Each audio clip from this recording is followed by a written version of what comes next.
Corp item Yes, okay. for the generator. Yeah. It should be pretty basic. Good evening, everyone. Welcome to the Planning Commission for July 23rd. Let's have a roll call. Commissioner Parrish, Here. Commissioner Stoker, Here. Commissioner Lemke, Here. Commissioner Jim Schaefer, Here. Commissioner Chorin, Here. Alderman Stralchek, Here. Mayor Abendroth. Here. We have a quorum. We do have a First quorum. item is the minutes from June 11th. Move approval. Second. Motion and a second to approve. Is there any discussion, questions, comments? Seeing none. All those in favor say aye. Aye. Any opposed? The minutes are approved. Next item is public hearing. City of Mequon Town Center 3 Tax Incremental District Project Plan Amendment. Need a motion to go into public hearing. Motion to go into public hearing. Second. Motion and a second to go into public hearing. All those in favor say aye. Aye. Any opposed? We are now in public hearing. Is there anyone here who wishes to address the council on this item? Seeing none. Move to close. Close public hearing. Second. Motion and a second to close the public hearing. All those in favor say aye. Aye. Any opposed? The public hearing is now closed.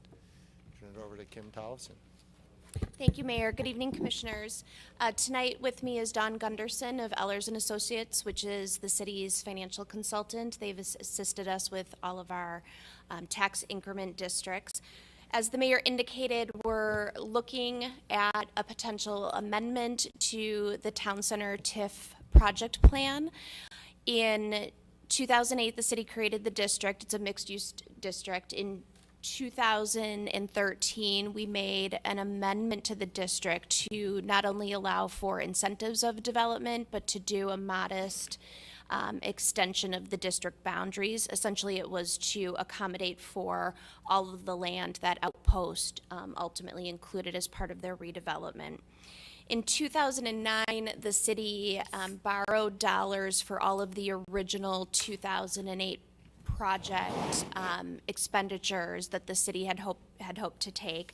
And because we've utilized all of those dollars under the original plan, there's no further expenditures that can be made from the district. So we really can't offer any additional incentives or complete any of the projects that were originally intended back in 2008. Earlier this summer on June 4th, we met with the Common Council to talk about this potential amendment, and it was also specifically related to a incentive request by Foxtown. The Foxtown Commons project has received its plan unit development master plan. It's a 17-acre parcel.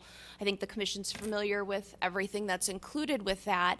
The project's estimated at about $50 million in value, and under the incentive formula that we've used, not only for the Town Center TIF district, but for the two TIF districts out on Port Washington Road, would make this project eligible for about $4.5 million of incentives.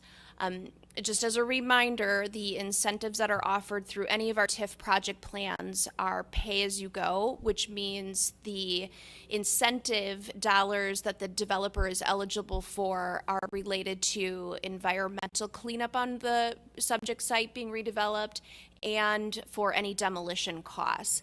There's a certain dollar amount that has to be achieved for the project, and tax payments have to be received by the city before the incentive, portions of the incentive are returned back to the developer. So the Planning Commission tonight is being asked to hold the state mandated public hearing for the amendment to the TIF project plan, and then evaluate, review, ask any questions about the potential amendment that you may have.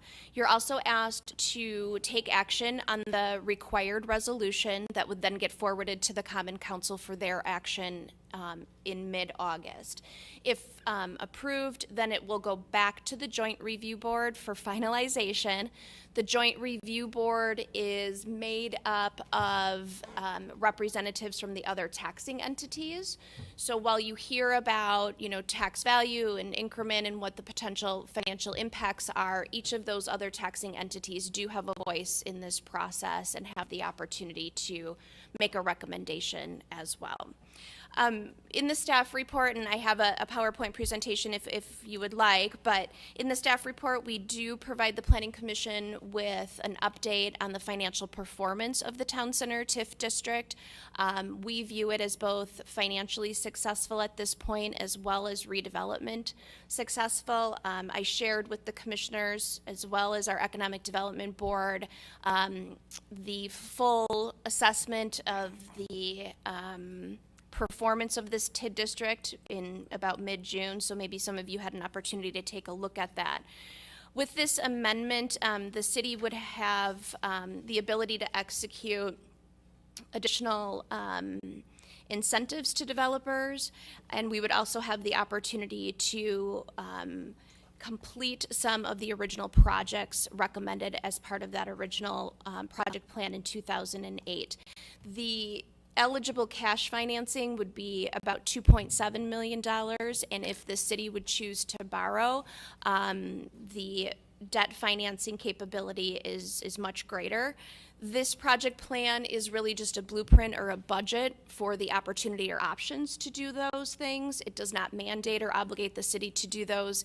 And if we were to execute any additional public projects or execute an incentive to any development, it would require further action by the Common Council. So we're here collectively to answer any questions that you might have about what this amendment means, what the performance is, and any statutory requirements that we have to go through as part of this process. Thank you, Kim. Commissioners, any questions? I just had one question. Sure. So, obviously the whole TIF has been performing very successfully, and I just kind of foresaw this scenario way down the road when, interest rates rise and maybe the market's a little different. And let's say the property owners say that the value of what they had committed to as far as taxable value changes in the future. Do we have any future risk for that, or are they pretty much committed to that tax level? When we've offered a development incentive, we've entered into a development agreement that's executed by the council, and then it's the legal agreement between the city and the developer. There are a number of provisions. There is the requirement to meet that minimum threshold of project value. So in any given year, if the project doesn't meet that value, the city is not obligated to provide the incentive in that particular year. In the development agreement, we have asked for guaranteed assessments, which means the developer can't challenge that assessment on an annual basis. And there have also been clawback provisions under a few of the incentives that we've executed, in which the city goes back and evaluates the actual performance of the project to make sure that we didn't unduly enrich the developer as part of the project. And another protection or kind of belt and suspenders provision that's been in those development agreements is that prior to finalizing any type of incentive return to the developer, one of the things they do prior to building permits is provide our financial consultant with the pro forma of the project as well as all the costs and expenditures, and that's vetted from a construction standpoint so that we make sure the plans associated with the building permit are actually going to create a project appraisal that's equivalent to the project value that they suggested to us at the time of the negotiations. If that were to be off, of course, there would be further evaluation and potential amendments to the development agreement. Thank you.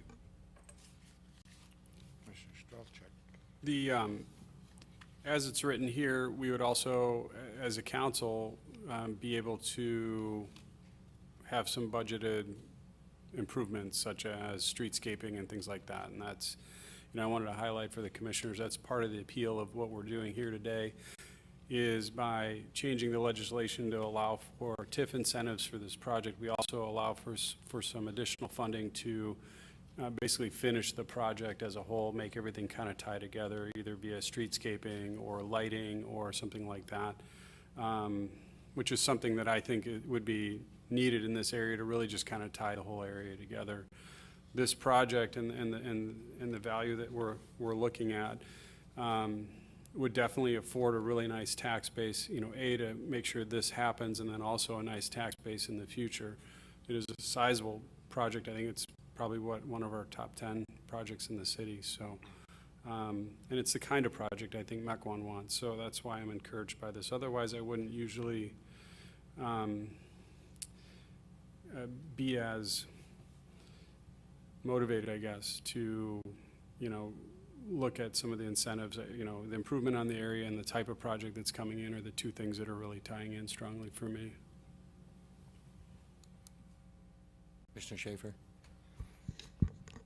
Sorry if I missed this in the beginning of your presentation, Kim. So this is like final phase as far as we know, right? This is sort of finishing off what's already been started.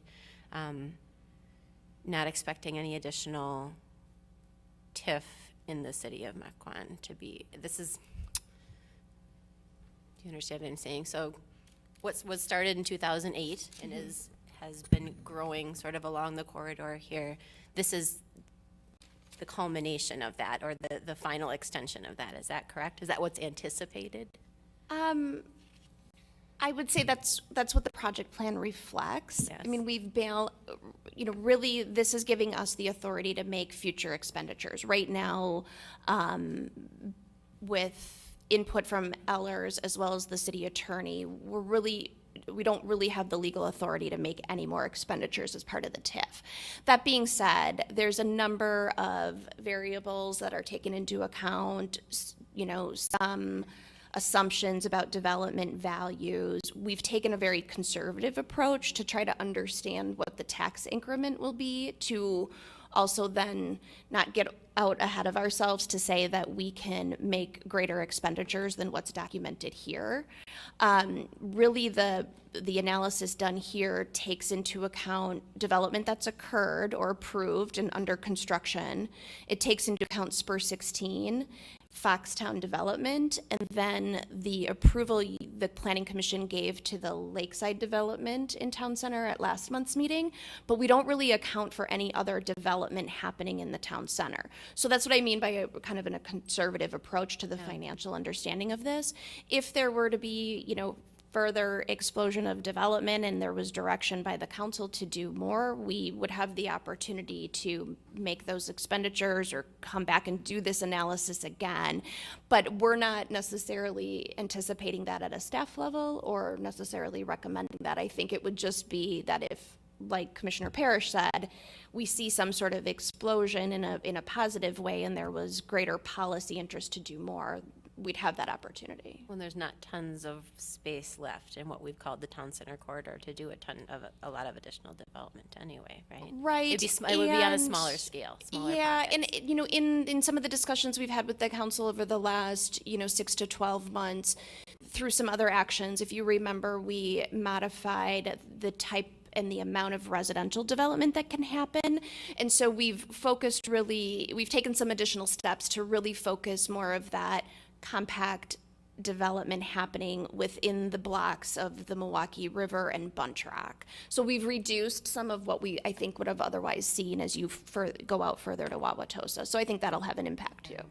Part of where I'm coming from or what I'm asking is I feel like there's, and maybe I'm projecting, but I certainly had a lack of understanding before getting more involved, and I sense a lack of understanding in the general public about what this means and why are we doing this in Mequon, and this seems to be typically an endeavor that's undertaken in more blighted, like in inner city blighted areas, et cetera. So I don't know, I wonder what kind of education we can do. Kind of wondering if the news graphic would have anything that they could do to help educate the public. I should avoid reading the comments on the things that are posted from the news graphic, but there's definitely a lot of misunderstanding out there of Yeah. many, and- many things that are decided. I think education would help. I just don't know how we go about that. Right, and we did talk about potentially having like a TIF workshop that we would open up to the general public, although we didn't think we would probably get a lot of, No. in person.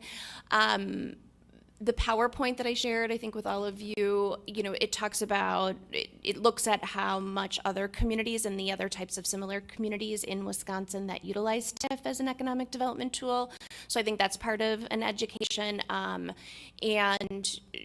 As you read in the staff report and we shared with council, we feel as though the incentives that are offered and other expenditures through public projects that we're making are in line with the community survey that was most recently done.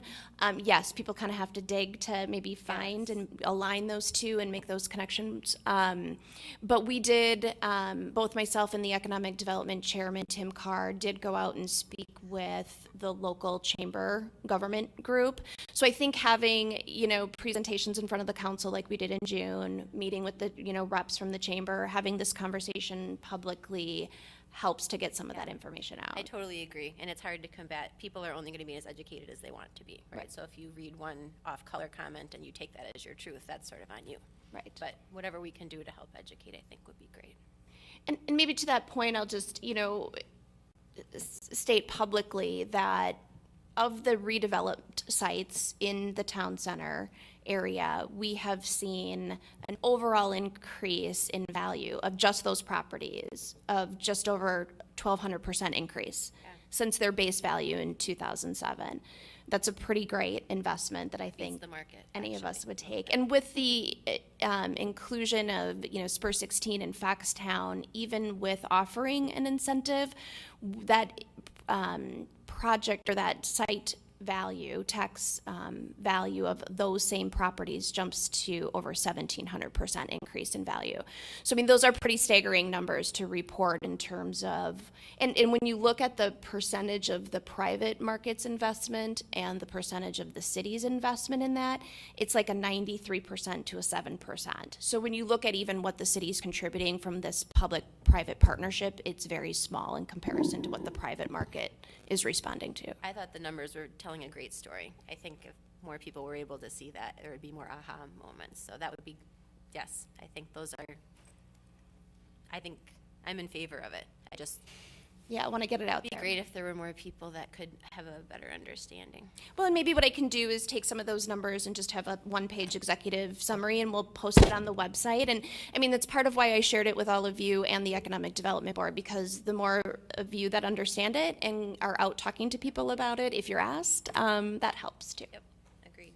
Thank you. I think the raw financial numbers are even more compelling. I mean, the starting value of the town center area was 6 million? 4, I think. 4 million, and now it's 100 and what? 24? It's over 100. It's 124? well over 100. I mean, that's an amazing, compelling story, and we've invested $7 million Right, that's a good return. to make that happen. And the only reason we're amending this is to facilitate the construction of Foxtown, Yep. which is $50 million worth of that, which is also very compelling. So, Yeah, and 17 acres of properties that are probably in more of a blighted condition, certainly non-conforming uses that have a lot of cleanup. Those rank very high on the Economic Development Board's list of sites to try to get redeveloped in town center. And they are in the location that we talked about, that 2-block radius, so. I think the other thing too, that if we realize, just a reminder to the public as you're watching this is a pay-as-you-go program. The city's not outlaying the cash. If this development didn't happen, you'd have the base value of the parcels, and that's all you'd be getting tax value on at that time. The increased tax value is, for even just the Foxtown alone is a $50 million parcel, which will pay taxes long into the future, which will go into our community, it'll go into our schools. And it's a good, cohesive development where all of the parts, all of the pieces of the puzzle, they work well together. And, I think as we kind of look at TIF and, incentives and things like that. We also need to look at the fact that, this pay-as-you-go has been offered to other developers in the area prior to this new piece coming forward. And I think it's appropriate in this area, and the discussion along with this is also additional improvements to the area and the streetscaping. I think that really all just kind of ties in. So, as the general public might look at it, as possibly a handout, it's an incentive. If it doesn't get built, it doesn't happen, the incentive's not there. And we'd be back at our base value of tax increment, which, we'd only hope for a project that would be this nice coming forward to the city and taking up that much land just south of Mequon Road, which has been slated for redevelopment since 2008. This isn't a new thing. We haven't wanted this redevelopment this year. It's been since 2008. So, again, just a, polite reminder to anyone watching, that's how this has worked in the past. It's a good project for the area. It's a good development. And this really, just fits in, and the cash outlay is only after it's developed. And I just really would like to reiterate that. Okay, looking for a motion. Move to approve. Motion and a second to recommend amendment of TIF number 3 project plan. Any further discussion? All those in favor say aye. Aye. Any opposed? That motion passes. Thank you. Thank you, Kim. Thank you, Kim.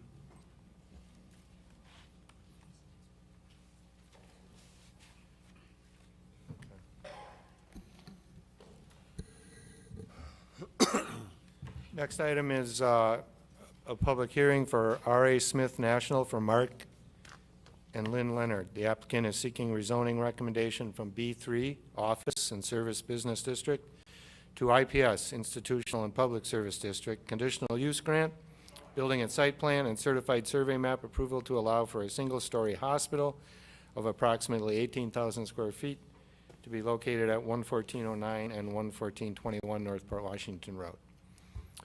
Need a motion to go into public hearing. So moved. Second. Motion second to go into public hearing. All those in favor say aye. Aye. We are now in public hearing.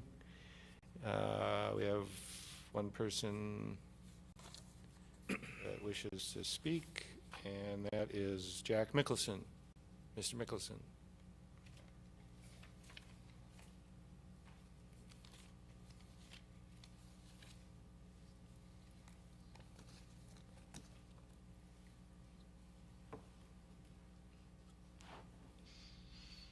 I'm Jack Mickelson, half owner of the office building adjacent to the project proposed.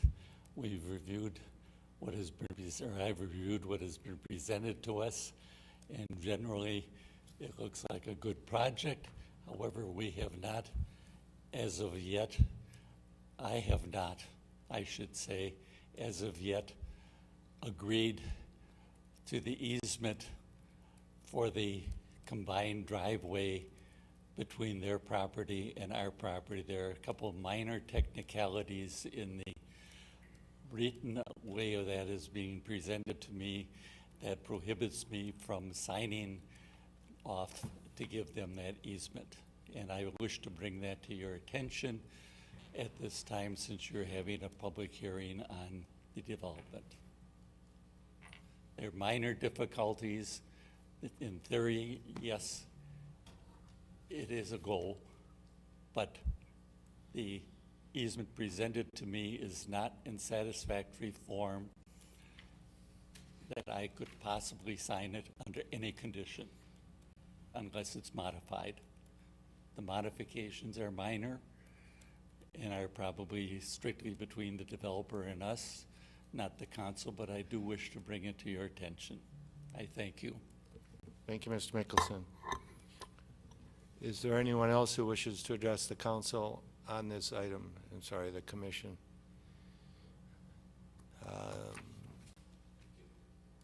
Seeing none?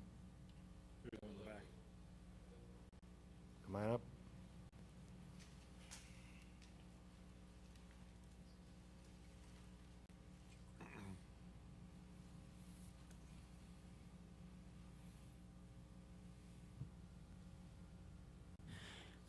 I just have some thoughts I'd like to address. I apologize, they're a little disjointed. I just got out of the hospital. Actually not supposed to be here, but felt this was important enough to at least come and make my statements. Can you introduce yourself? My name is Scott Nyholm. I own the properties just to the east of the existing Freighter Medical Building. What concerns me is that this is another building that we're going to see put up for which I don't believe there's a need for. People aren't going to go to a little hospital. It's being put together because, like most of us who said to Freighter 2 years ago, there's no need for more medical facilities.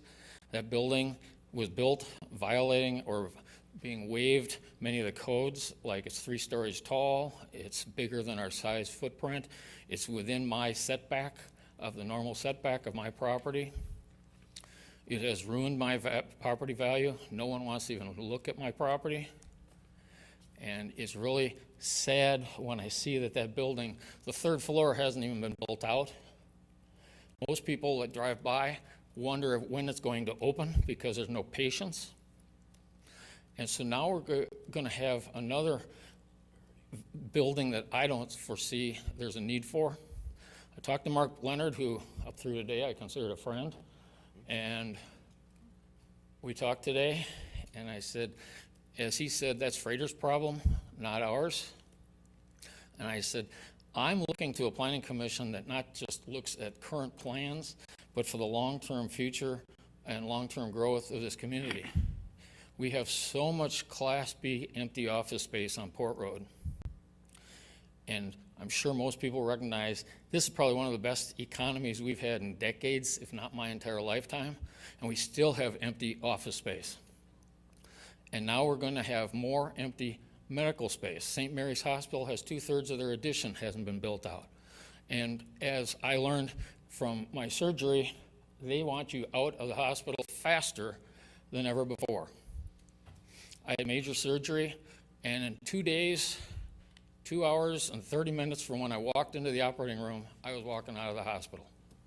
And so we don't need longer stays. We have shorter stays, and we have less usage for a need for a hospital. So even though Mark Leonard said it's a done deal, and I'm sure it is in your minds, I just wanted to say I think we need to start looking at the future because people are concerned about all the empty business office space and medical space along Port Road. Some people have actually used the word blighted community coming. It's a long way from that, but it's headed that way. We keep putting up more and more space that's not being used and not needed. So I just would like to have the Planning Commission at least consider the future. I know you have approved the design. I would ask you to look at it again because the people I showed it to in my office today had nothing but, my God, is that ugly? We already have the Freighter building, which many people are calling Mequon's big eyesore. And we don't need another eyesore. We got Pick and Save. Lord knows what's going to happen with that Pick and Save building when the lease is up in a couple of years. We've got that empty. Freighter is hardly used. Now we're going to look at another building that I personally don't see a use for, nor do the people I talked to today. So I just, again, would like to ask the Planning Commission, give some thought to just not the short-term buildings, but the longer-term future of that side of Mequon. Thank you. Thank you, Mr. Nyholm. Is there anyone else who wishes to address the commission?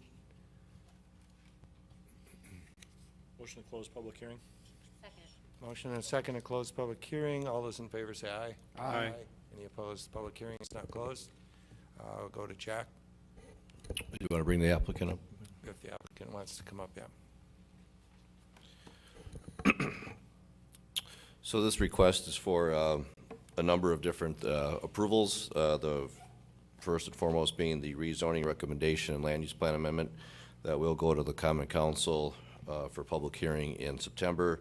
The other items, building and site plan, conditional use grant, certified survey map, those will be contingent upon that rezoning. It would not go into effect until that rezoning does get approved. The project, as the mayor mentioned, is a roughly 16,900 square foot neighborhood hospital at 11409-21 North Port Washington Road. Hospitals are a conditional use in the IPS zoning district. Why there's a need for a zoning change. The parcel is currently zone B3, which does allow office, and many of you may recall there was a multi-tenant office building approved back in December of 2014.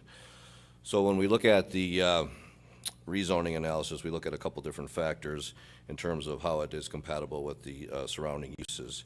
In the area, you have pretty much B3 along Port Washington Road, and there are some residential units to the west. There are commercial and professional office uses all up and down Port Washington Road, including some of the new medical office that were just mentioned. This building is a little bit different. When we first reviewed the application as a hospital, you think of St. Mary's a large facility, but this is a neighborhood hospital. In some cases, it's more typical or similar to a urgent care or an outpatient type of building. So we feel that that type of use, the size and scale of the building is consistent with other medical users in the office, as well as some of the other just straight office users in the area.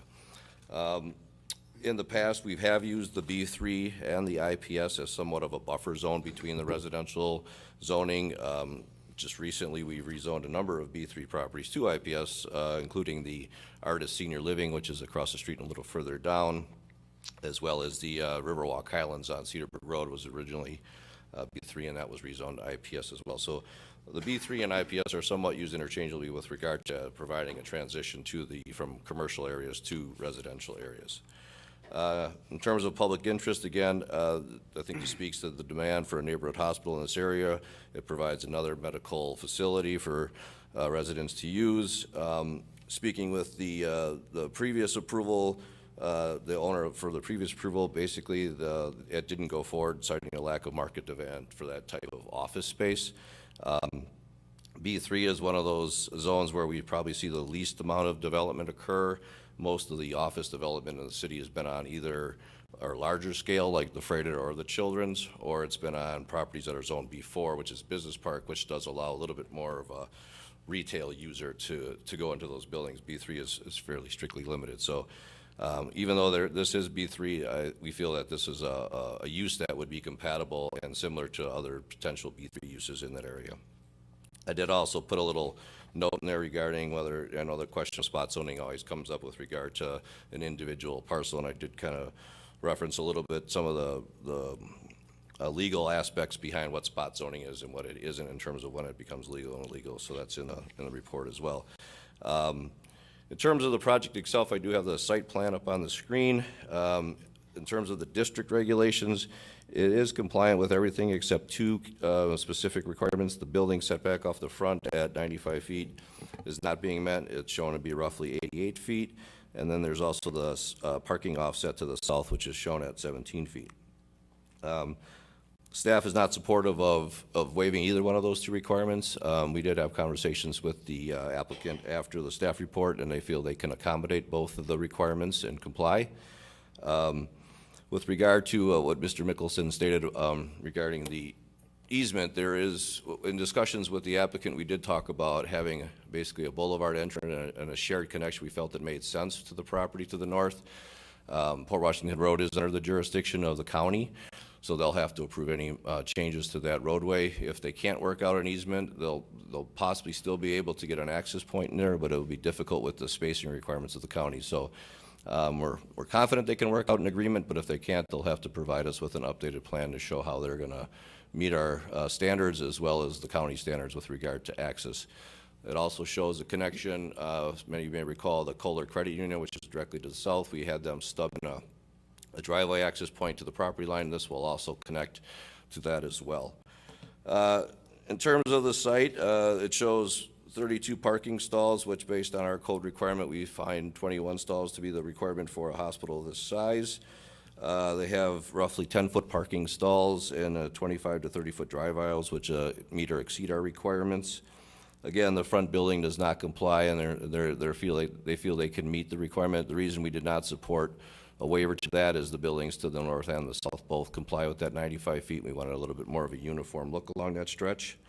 And with regard to that parking offset, Those are 10-foot stalls. In a use like this in the past, we've have allowed 9-foot stalls. So to make up that 3-foot difference, they could either just eliminate a stall or reduce those to 9 foot, and we would be in compliance. The plan also shows a connection point to Port Washington Road sidewalk to provide access to pedestrians coming down the street. This is, as you can see on the site plan, I'll zoom in a little bit. It's a relatively tight site. We had some of the issues with the last development as well, trying to fit everything on the site itself. There shows a lot of underground storage for stormwater. There's ponds located in the rear of the site as well. The applicant is providing a 6-foot board-on-board fence along this location. This is where it abuts the single-family home. We had originally talked about the building being located on the north. They shifted it to the south to keep it further away from the residential neighborhood. And the ambulance bay, which is now located here. Previously, we had versions that were showing it back here. We wanted to keep it, again, far away from those single-family users. There are some minor details that do not show up with regard to the retaining wall that's shown on the site, as well as the enclosure in the back, so we can work out some of those details going forward. In terms of the architecture of the building, let me just get to that page.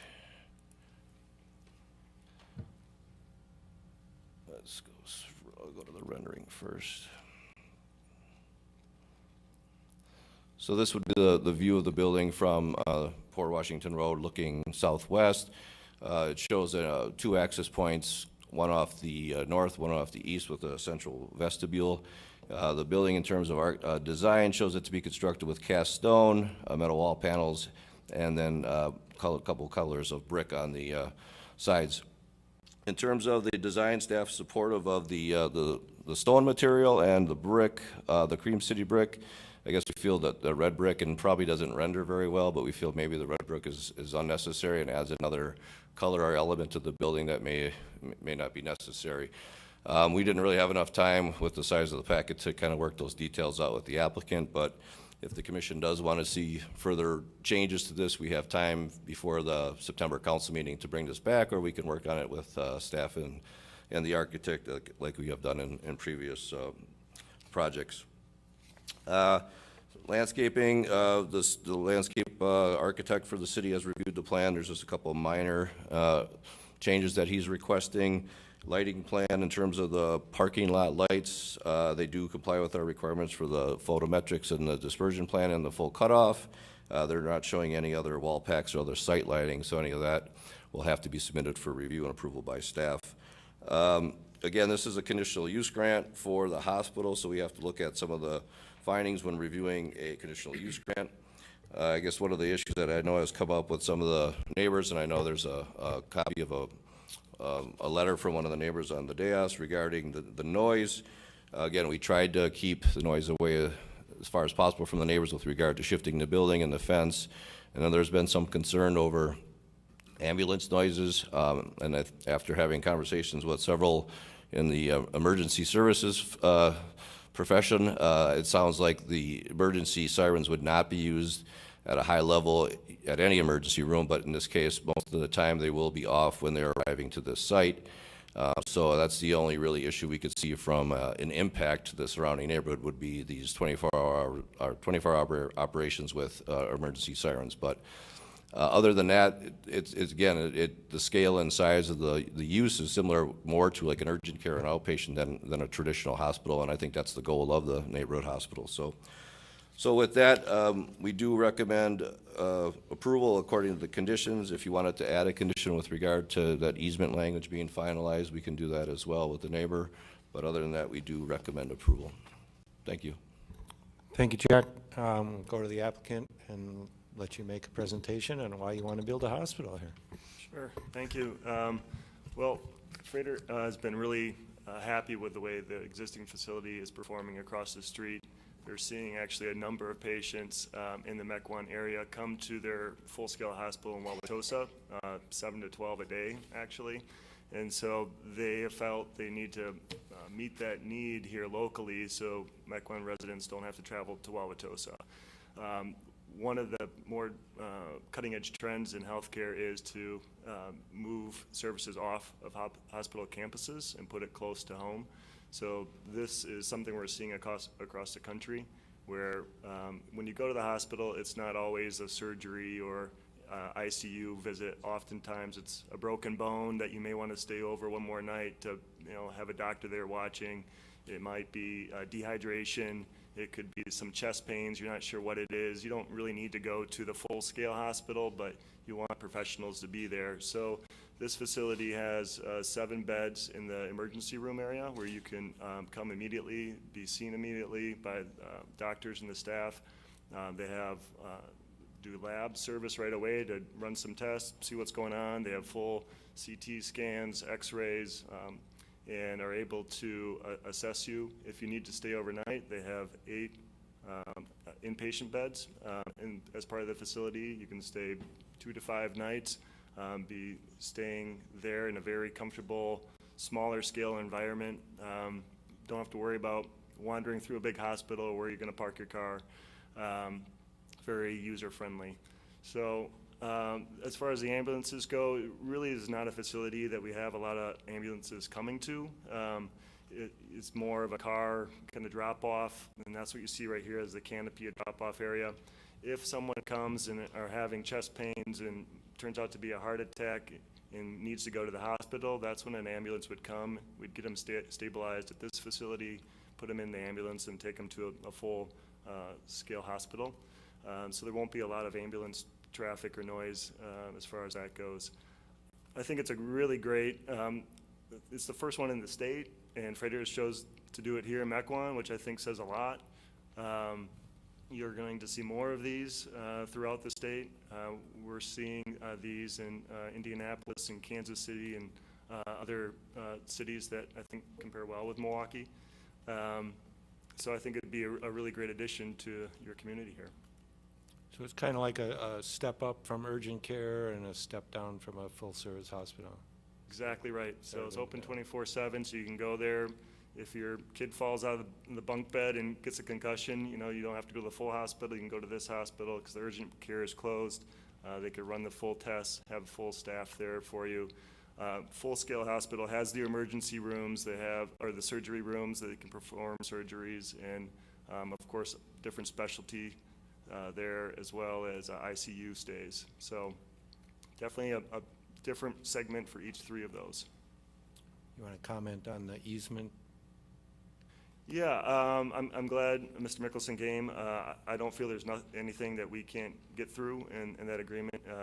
Development is complicated and takes lots of iterations, but I feel we'll come to an agreement there. Do you have any other comments on staff's conditions? No, I don't think so.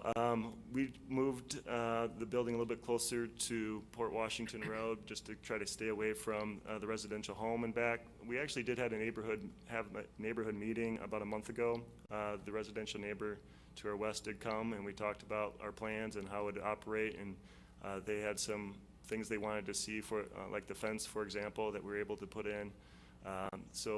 But if staff feels we want to move the building back a little bit, it's just a couple feet, I think we can do that. The stalls, again, we can work with. The only other thing I'd mention, they mentioned architecture and materials. The intent is to match the exact same materials that's on the building across the street existing. So they complement each other nicely. I think the rendering and the red brick just didn't come out well, so I did bring a sample from our previous building, which looks like this. You can see it's not quite as red as what our renderings show. I don't think we feel strongly about the red brick. If you feel it's better to have that off, that's great. We're just trying to use the same materials so people know it's a related complex. Thank you, Mr. Marks. Commissioners.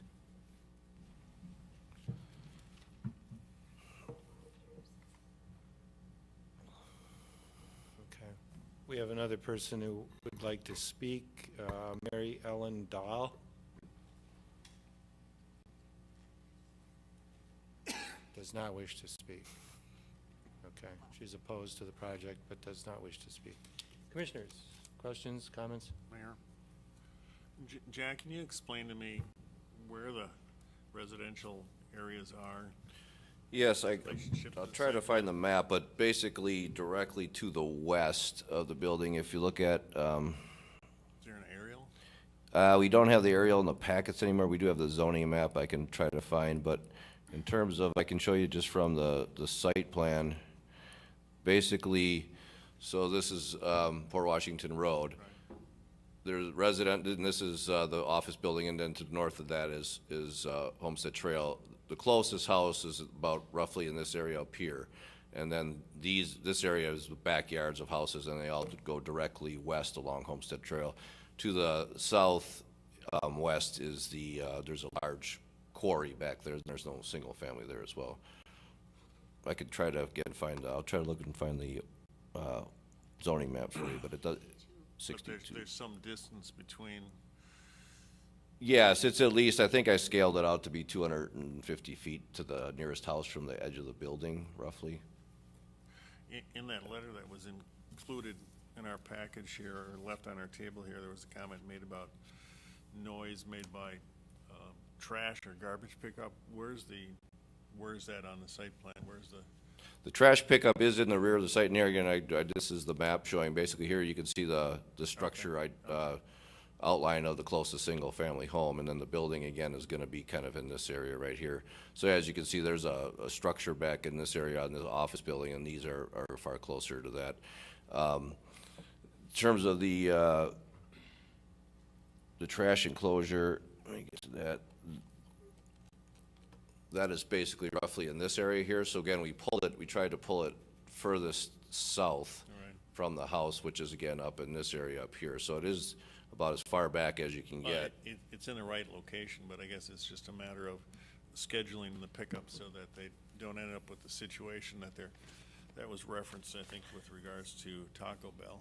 Sure, I did put a condition in there because it did talk about a generator, and I put the hours of testing in for that. We could add a condition that limits, I mean, for the hospital, obviously, it's 24 hours, but for the trash pickup or any other deliveries, we could put a condition to limit that from, 9 a.m. to 5 p.m. during the week if you feel that's necessary.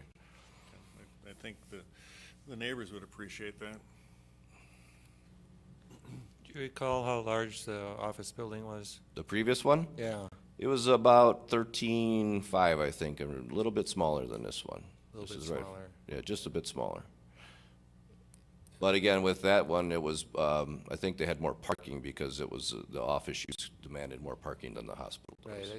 Right, I would imagine that the office building would have been a busier site than this will be. Yeah, and the office building was also located, if you recall, it was located on the north end of the site, and the parking actually wrapped around the building, so there was parking up closer to that single-family home than what they're showing here. And I would agree. I think the intensity of this use, I think, is even less than probably a children's or a freight or urgent care because it's an emergency facility, so there may be hours that go by without any patients coming in. So I think from a daily trips perspective, this is probably one of the lower frequencies you would see in that type of zoning district. Is there oncology service there? No. Just have a quick question. Just a question, estimate on how many transfers out you'd have by ambulance? Any idea, John? Probably somewhere in the neighborhood of maybe 1 or 2 a day out, likely. Okay, and would you be accepting ambulance drop-offs? You don't see it being a big part of it, but do you see people stopping in? Typically, we don't see a lot, maybe 1 or 2 a week. But because it is a hospital and it's fully licensed by the state and by Medicare, we're subject to EMTALA, which is a regulation that means that if an ambulance pulls up with a patient, we have to treat them. And if somebody wants to go there? Correct, but typically, the EMS services know our capabilities and know sort of how best to triage those patients. So 1 or 2 a day come out? Correct, yes, sir. And those would not run with sirens. Right. And Mequon's ambulances go to St. Mary's unless patients request to go somewhere else. Right. So, Probably. and that doesn't happen very often. More likely to happen to the hospital in Grafton because of insurance, but other than that, most patients under lights and siren aren't talking anyway. So. Right. A couple things, Jack. With respect to trash pickup, the office buildings necessarily to the north or south are not 24 hours a day, but do we restrict them as to what time trash pickup can be? If it's a permitted use, no, there typically isn't any requirements on when they can have their garbage picked up. There's nothing per that district that dictates it. So I would hate to restrict this particular use if just immediately to the north of them, they're getting trash picked up at 5:30 in the morning. Yeah, I mean, in some cases, like, we would restrict a fast food or a restaurant because they're gonna have more frequent pickups, but in this case, I don't see it being frequently. It'd be similar to what an office would be. I'd just like to share with the applicant, I love the concept. I think it is a kind of cutting edge. I think we're gonna see more of that. While the person in the crowd spoke about maybe not having Should I use the word pilot? a need for this right now. Mequon is an aging community. I've got parents that are getting older in this community. Even me with kids, you know what? There's times when I would love to have not dealt with St. Mary's Hospital and been able to take them into something like this. I think it's a great concept. I'm very supportive of this. I personally have no issue on the red brick whatsoever. You know, I don't know if there's anyone else that has comments on it. I like the concept. You're trying to keep it uniform with the property across the street. So, but thank you very much. I really do like this project. Great, thank you. Commissioner Strelchak. Jack, can you highlight for me the tax, how this is going to be taxed? It is a taxable entity. I had conversations with the applicant about that. I think for a hospital, there's a limit. You have to have so many beds, I believe, to be considered tax exempt, and they don't meet that threshold. If that changes in the future, what I'd like to make sure that we have in here is that, you know, it is a taxable entity now, but if for any reason it changes to a non-taxable entity, there'd be a pilot program.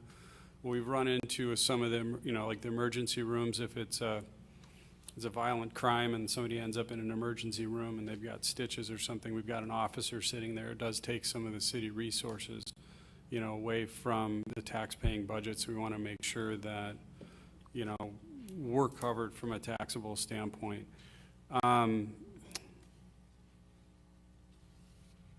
The other commissioners asked you about ambulance traffic incoming and outgoing, and that's my major concern here. If you're seeing urgent care patients, I'm not really worried about that, but you have that across the street. I like what Commissioner Torn was discussing with maybe limiting the trash pickup and delivery, so I would second that. And, you know, if we do get a motion to approve, I'd like to make sure that we have that, and then the pilot taxable.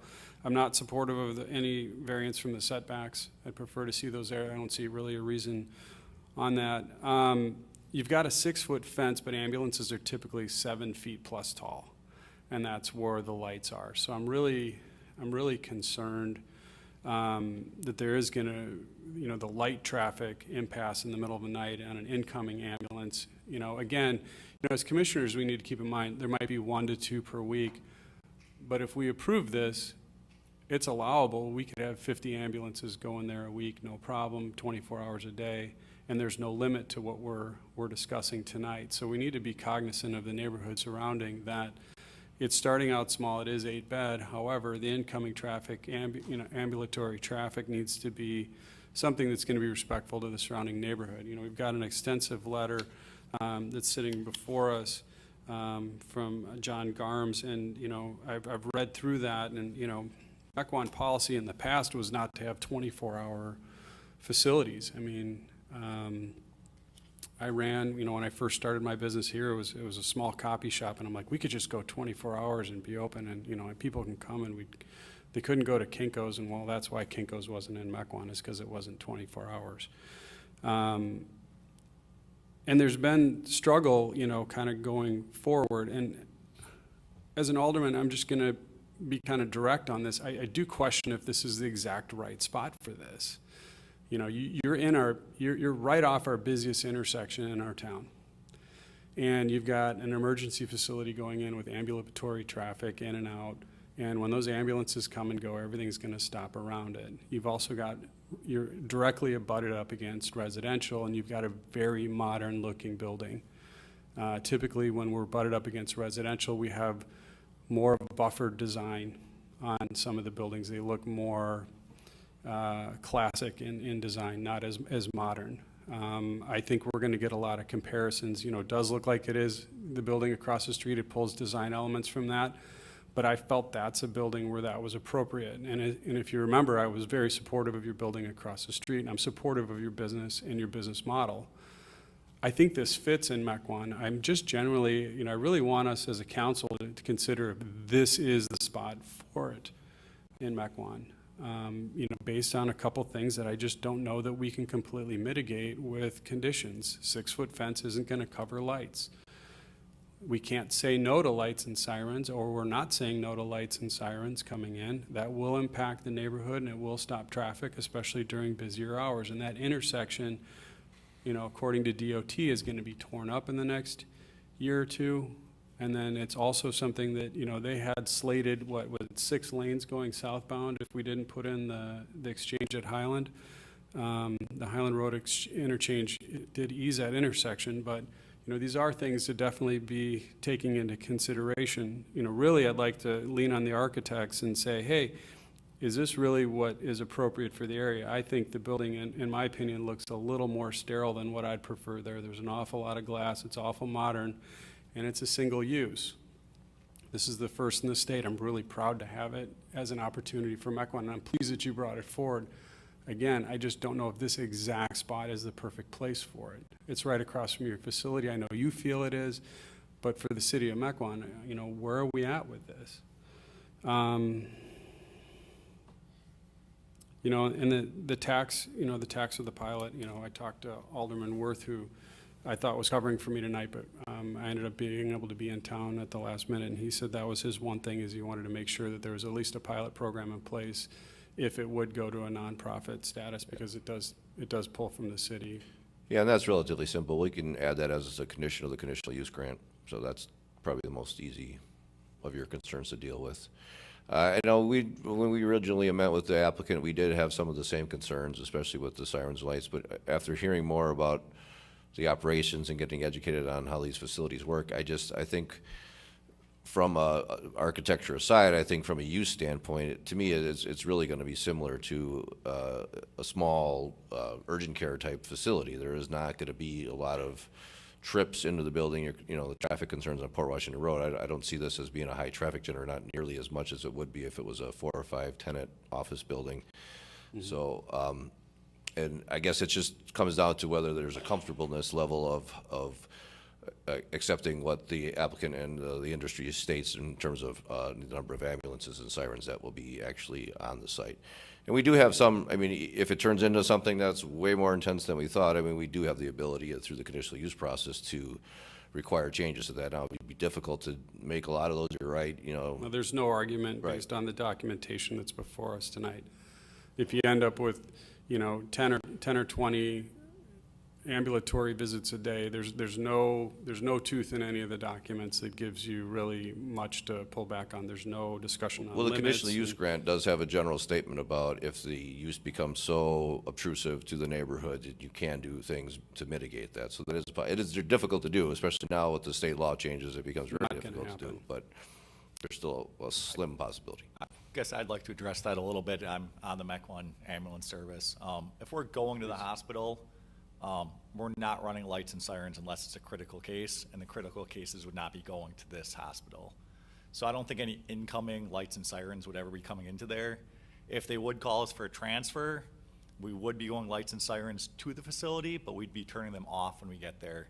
If we get called to Children's or we get called to their clinic across the street, when we pull in the lot, we turn the lights and sirens off. So I don't think lights would be an issue here. Okay. Yeah, regarding ambulances, Mequon ambulances use Port Washington Road, North Shore. Fire Department ambulances use Port Washington Road. So if ambulance is going up Port Washington Road, lights and sirens, it's going to the hospital. It's not going to this facility. And if it does go to this facility, it's going to turn its lights and siren off when it gets there. If it's going to St. Mary, it's going to keep them on, and you're going to keep hearing it as it drives into the distance. So ambulances is not an issue for this site. If you want to pick a land use that has a lot of ambulance activity, it's assisted living and nursing homes. It's not the hospital at the other end. So then that's true. So I don't see any problem with ambulance service to or from this facility. Probably hardly ever going to see it, and you'll probably never hear it, so. Commissioner Favorite. I want to talk a little bit about the architecture. The alderman brought up the fact that it's a very contemporary building, and it is. On the other hand, the Kohler Credit Union's a contemporary building, and the Mickelson development to the north is a little more traditional, and that kind of serves as a buffer. You don't see this building in the same space that you see the residential building, so I'm not really that concerned about it. As far as the materials go, the staff had recommended removing the red brick. When I read it, I thought, well, is there, I sort of like the red brick better than the beige brick in the Cream City. I thought that looked too much like the cast stone as far as the color goes.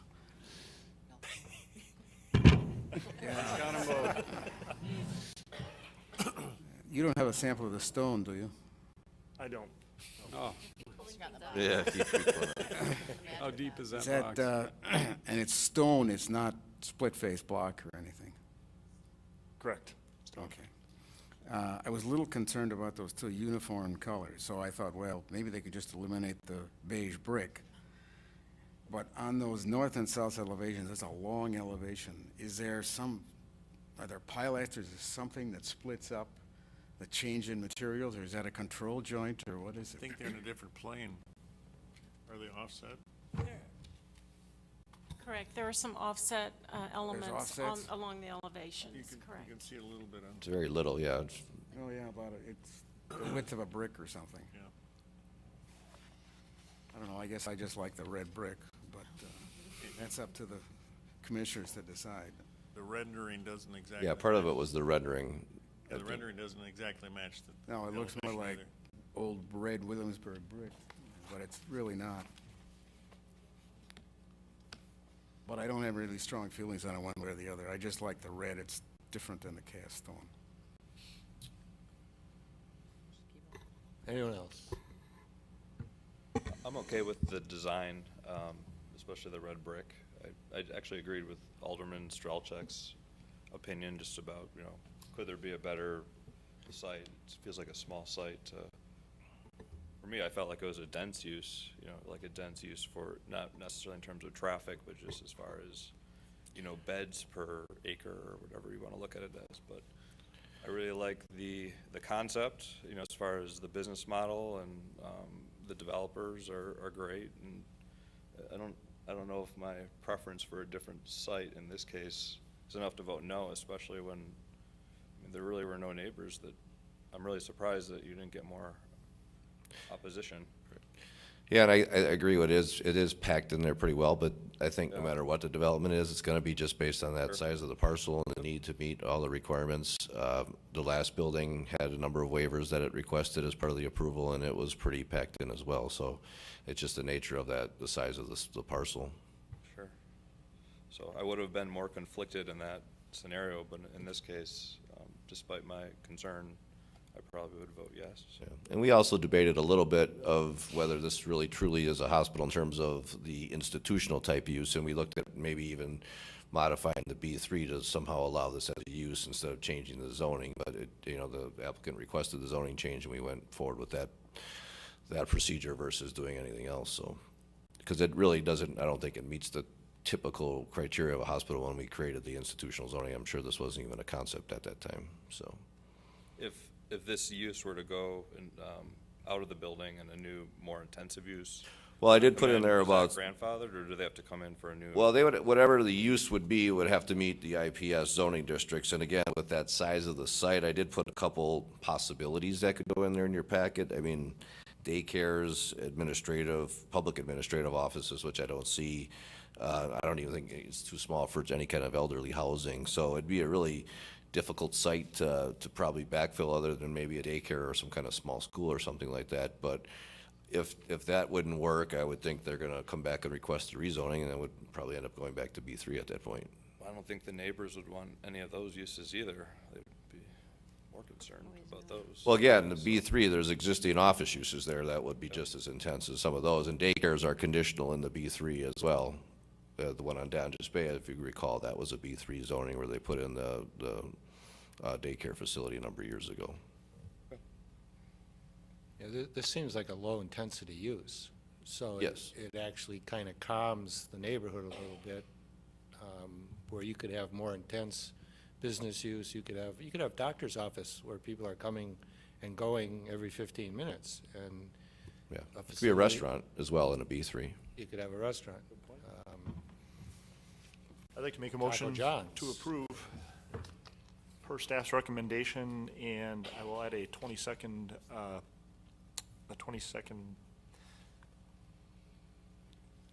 condition that the garbage pickup would be between 7 a.m. and 5 p.m. Hopefully that will appease some of the commissioners. Second? Motion and a second to approve rezoning, land use, conditional use grant, building and site map, and certified survey. Would you like anything regarding the pilot or the easement agreement? I would put both of those in.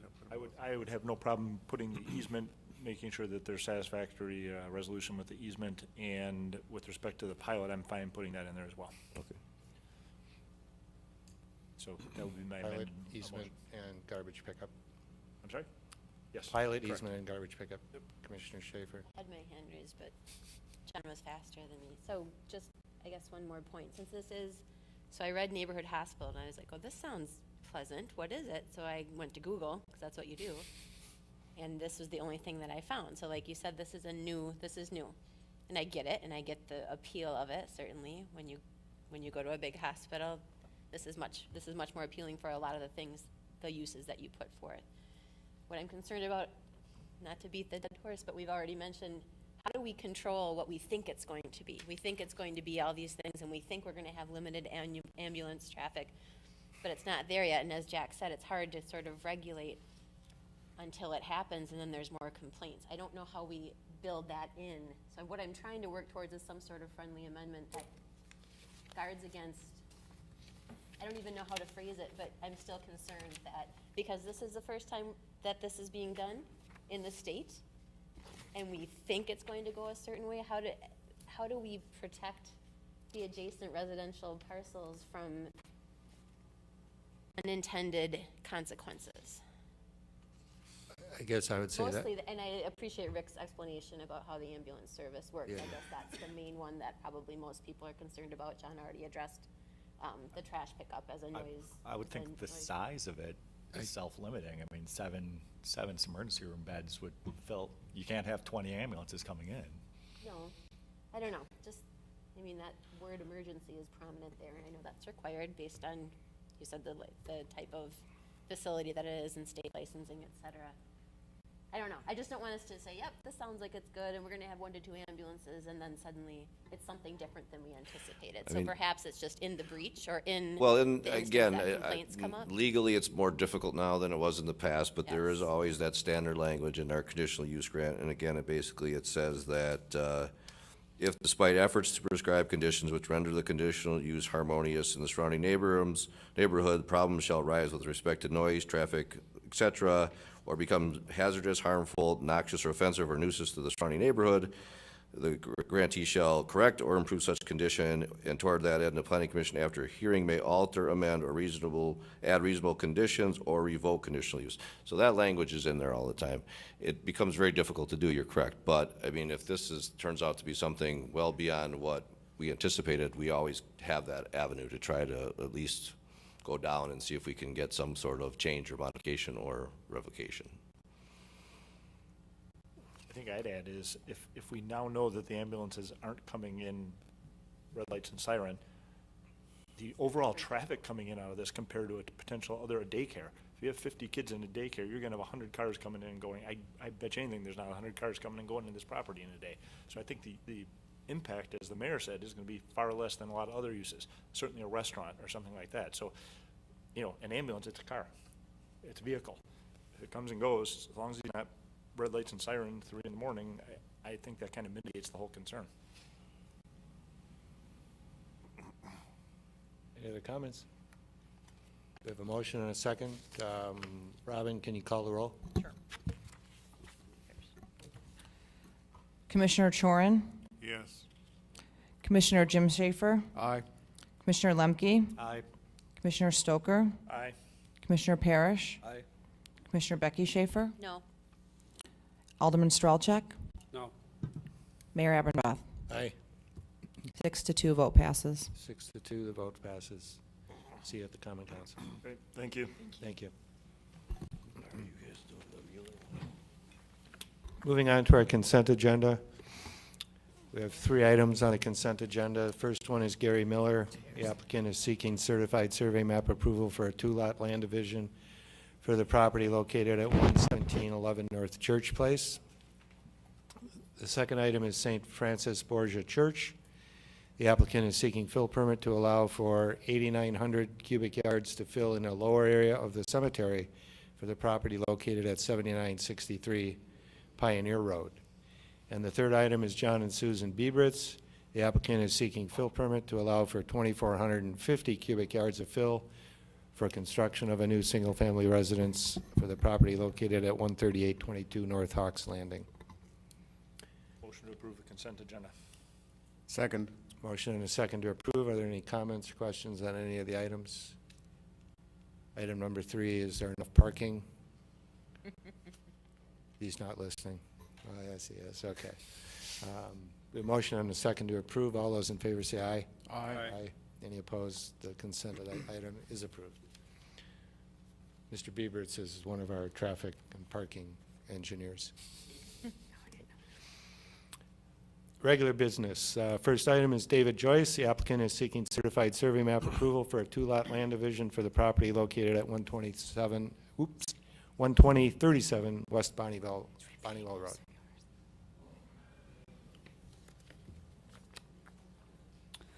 So the applicant is before us for a 2-lot division of 29.58 acres. The land division would create 2 lots. Lot 1 to the north is 10 acres, and Lot 2 contains an existing single-family dwelling. It is 19.58 acres. The proposed CSM is consistent with the current zoning of R1, which requires a 5-acre minimum, and it does meet the average lot width and depth requirement. So the proposed CSM is on the left. The Planning Commission did approve in 2001 a 3-lot subdivision, which created an outlot and then a lot 1, 2, and 3. And the proposed CSM does not, and as part of the CSM that was approved, CSM 3307, there was an access agreement that ran from Bonnieville through the outlot and through Lot 1 to provide access for Lot 2 and Lot 3 to the south. The proposed CSM does not show the full access route. Staff has recommended or required that as part of the conditions of approval that the full access route be shown on the CSM, and we are requiring an access agreement between all affected properties to be approved prior to recording of the CSM.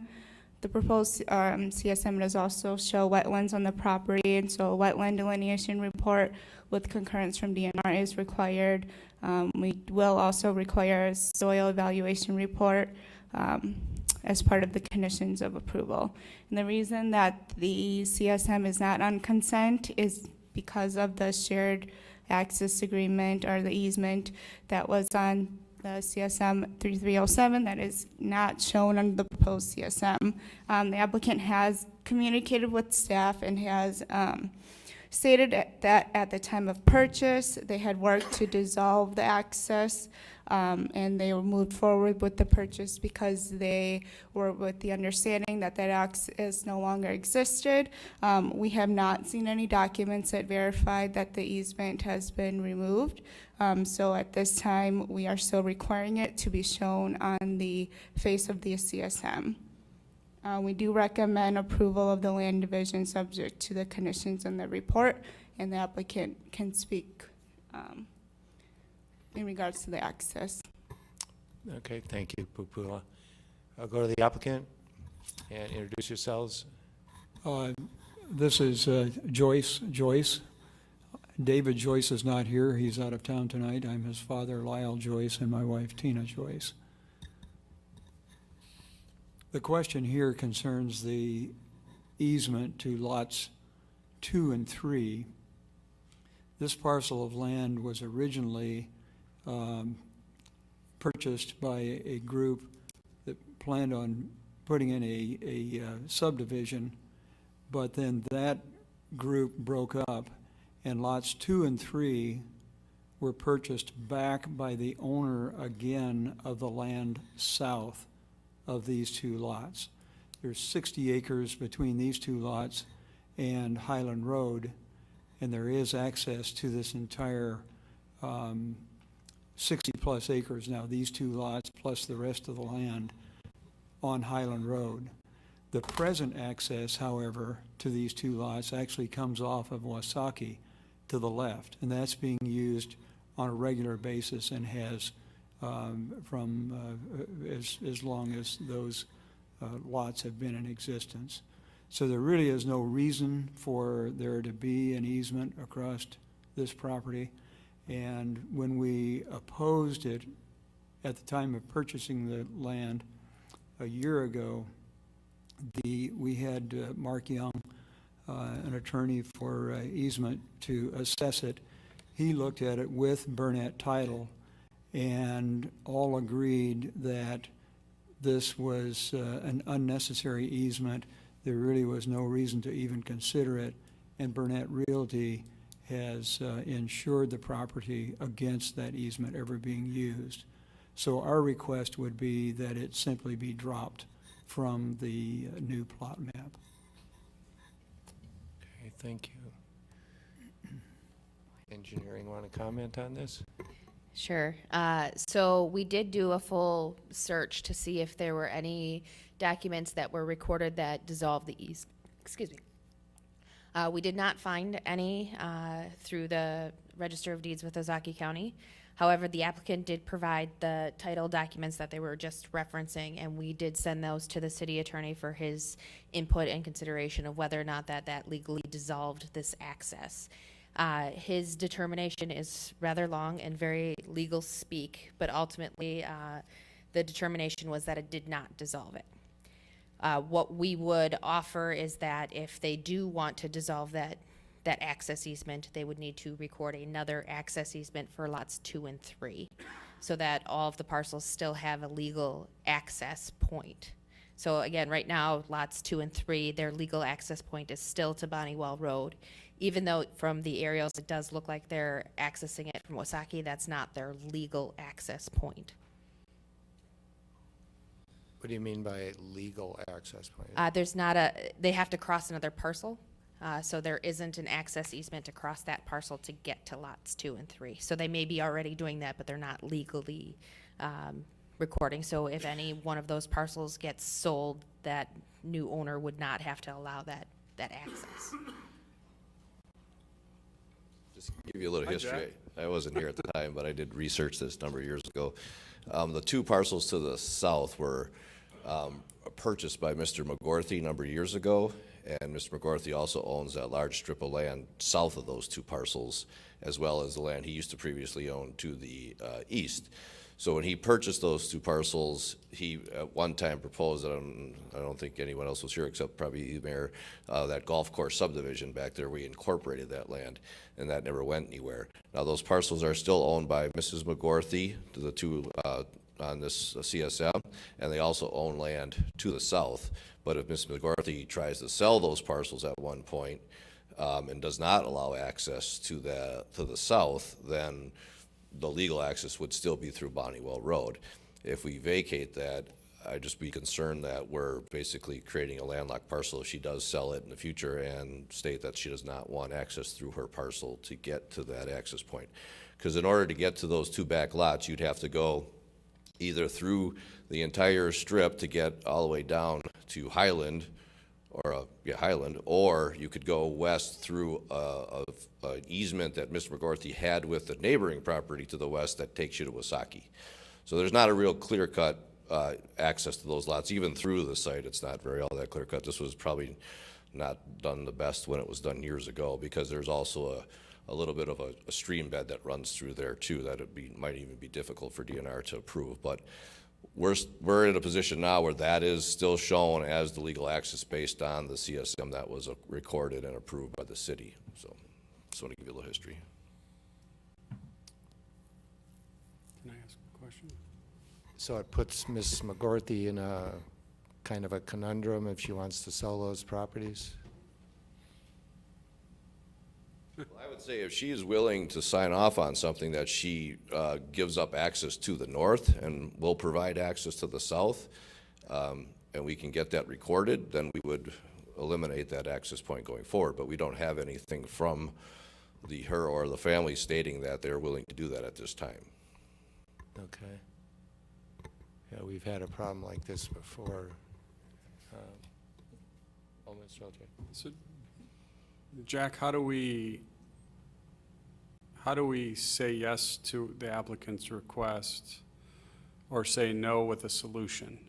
You know, ideally, you know, I'd like something built in a motion that would allow them a solution to get the easement language in the way that they wanted for their property, but I want to make sure that, you know, everything is according to how it should be with the city. So if they need the McGorthys to sign off, then they could remove it and then, you know, adjust it. I mean, the land division for me doesn't seem to be an issue. It's a very reasonable request. You know, really the only hang up here that we've got is the easement language. He wants it removed. We're stating that it still needs to remain or some other things need to come in. So how do I craft a motion that allows them to do that? Well, couple ways. Number one would just, again, to table it and bring it back. Second, I think, is what the actual condition states, or an option of the conditions would be, is that since we never recorded an actual shared access document that goes along with that easement, we require that to be done, and we either get the lot owner, Ms. McGorthy, for the two lots to the south, a party to that easement, either stating that she has access or giving up her rights to that access and signing it, so that that can get recorded, and then at that point, then we can record the CSM as he's proposing it, because she would have signed off on the shared access agreement saying, I have no longer vested rights in that access point, and I will grant access through to the south or to the west. That's really the only way we can do that, other than, again, the state or Ms. McGorthy being proactive in doing some sort of transaction with her own parcel to the south and creating an access point. So Jack, you're going to help me with this, okay, buddy? This is going to be an interactive motion. You get to make a motion. I'm going to make a motion to approve with, provided there's a shared access and maintenance agreement that includes the proposed lot 1 and lot 2, as well as some recognition from the previous two lot, I can't read the lot numbers, but the two previous lot numbers to the south, that they either they get access to the lot, or they abandon their rights to that access point and will get it from other lands that they own. I'm glad you made the rest of that motion. The only other thing is I'd like to say, you know, the motion would be approved, just that easement would be in place, and then I'd be open for you to working through that with city staff. I don't know. This easement language wouldn't need to come back before this body, or? No, if you approve it, then we won't record this CSM until we get that buttoned down for sure, and then we'll record the CSM with the new easement, basically concurrently. How does that work for you? Well, let me just make sure I understand completely. The way it stands right now, we are insured by the title company that this will never be an issue. So I guess in whatever we do tonight, I would request that it doesn't change that. In other words, if we just ignore the easement and not document that there will in fact be a change to the easement, then it will be okay. I would say that's a private issue, and we've been in issues with title companies recently, and I don't know if we want to go down that path again. So I think we want to make sure, from the city's perspective, with the sign off of the city attorney, that we're protected in this case, not necessarily the insurance of the title company. So we have to basically try to resolve the issue that was approved when 3307 was approved, and that's what we're trying to accomplish. I think you need to understand, I'm also trying to protect you. You know, if this does sell and then there's a convoluted agreement, we're gonna end up in a Villa Park situation.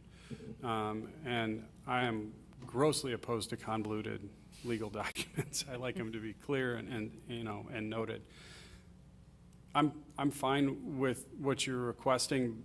However, I really want it to be legally stated. You know, the title insurance company isn't a legal statement. The title insurance is just an insurance policy that if you have a problem with it, they'll insure you for it. But you still have the same problem before you.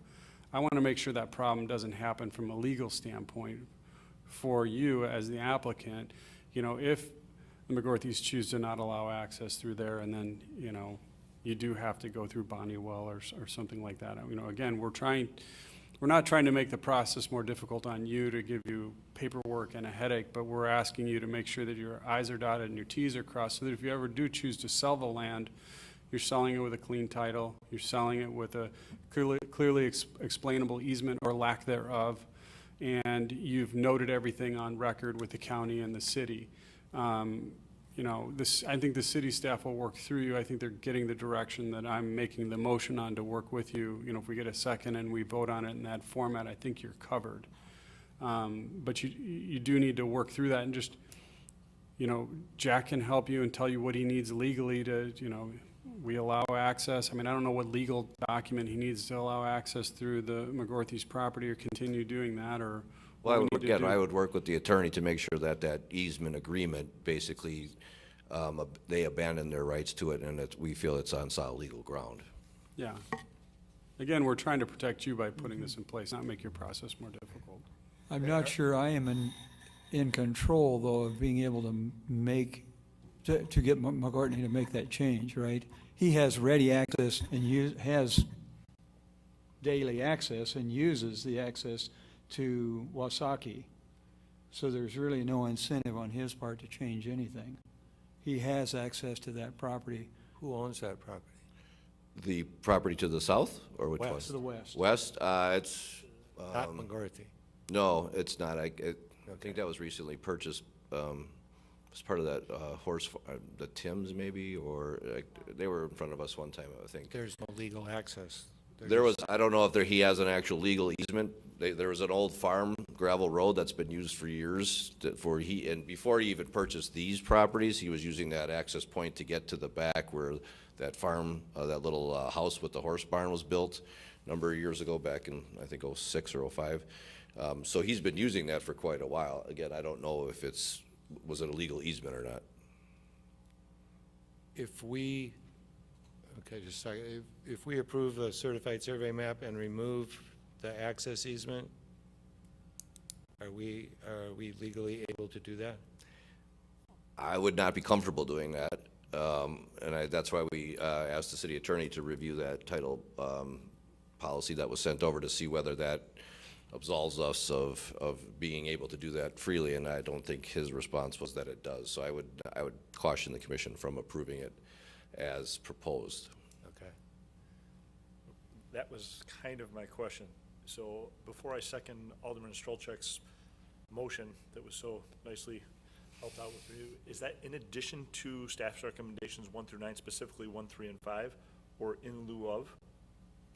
I don't have those. Is that conflicting with those? It is part of number 5.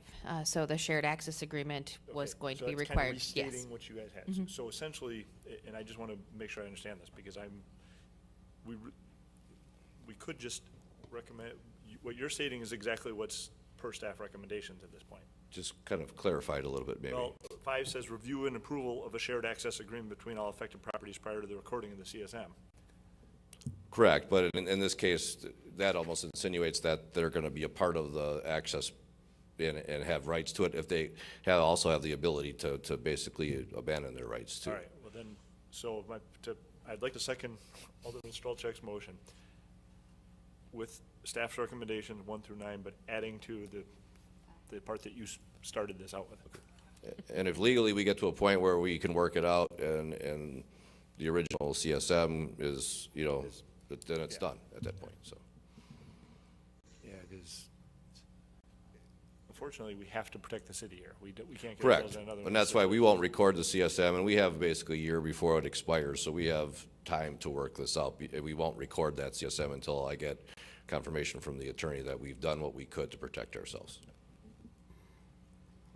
And then, We had a problem like this before where somebody owned those 2 lots and then the access down to the south, hypothetically, but didn't want to allow the access through their property, wanted to go through their property to access those, and created just a ridiculous looking parcel of land because of that, and there's not much we can do about it if that access easement is recorded and still there. We have to hope that we can get rid of it.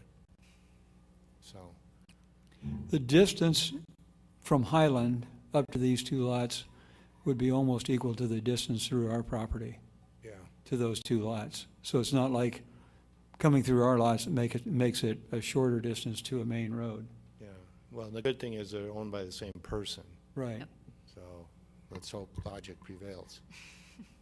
So, we have a motion and a second. Is there any further discussion? No, I'm just making sure the applicant's okay, having lived through some convoluted easements in the recent, hear you. it's confusing. It sounds like your title company perhaps told you something that they didn't, I don't know. That's between you and your title company, but it sounds like they didn't, there's a piece that's missing, and that's the most legal piece that's really required to execute, so. Yeah, all I can say is Attorney Mark Young felt that it was a non-entity as long as the insurance company said that they would cover all legal bills should this ever come up.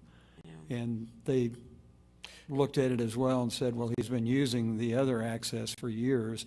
That has never been used. So it's a And then you get a different attorney that says something different. Well, I think that so- might have been the case if no other land divisions were done and everything was the way it is. But now that you're requesting the land division and now we're proactively as a city taking that off, I think that changes things a little bit. So, Hopefully it's as smooth, hopefully it's as logical as what you just said. It's an equidistant, it should be hopefully not an issue, but I don't know what I'm saying. I'm Thank you, sorry, Jack. because this is annoying. That's what I'm saying to you. I'm apologizing that you have to go through this even though I had nothing to do with it, but I can have empathy for you, so, there you go. All right. Motion and a second. All in favor, say aye. Aye. Any opposed? Motion passes. We hope this works. Yeah. Yeah, thank you. Moving on. Next item, City of Mequon. The applicant is seeking site plan amendment to allow for the reconstruction of the Civic Campus parking lot for the property at 11333 Cedarburg Road. Looks good.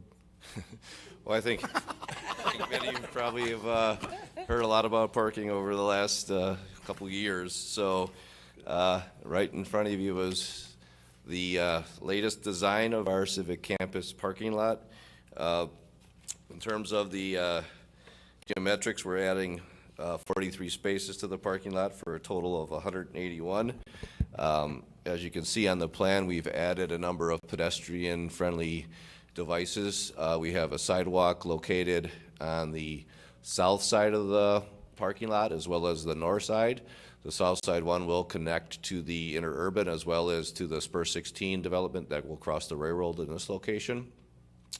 We also have sidewalks that will come in a pavement markings that will cross the MTC1 driveway as well as up the ramp and through the Civic Campus and through all the way so you could actually get through the pool, the baseball field by walking through sidewalk areas. There's also a center crossing. We've changed the orientation of the parking stalls. Now we're going basically east-west. There'll be 2 basically main drive aisles with a center crossing for pedestrians. There's a large 10-foot green island that segregates the 2 parking areas. In terms of the geometrics, again, the stalls comply with a requirement. The council asked that the drive aisles be a little bit wider. There was a discussion of angle versus 90-degree parking, and 90-degree angle parking just really didn't work well with the site, so we did make the drive aisle a little wider to help with larger vehicles from turning into those spaces. The plan shows the use of some pervious pavers. There's a grant that are spending as part of the MMSD funds that engineering can talk about if you have any more information.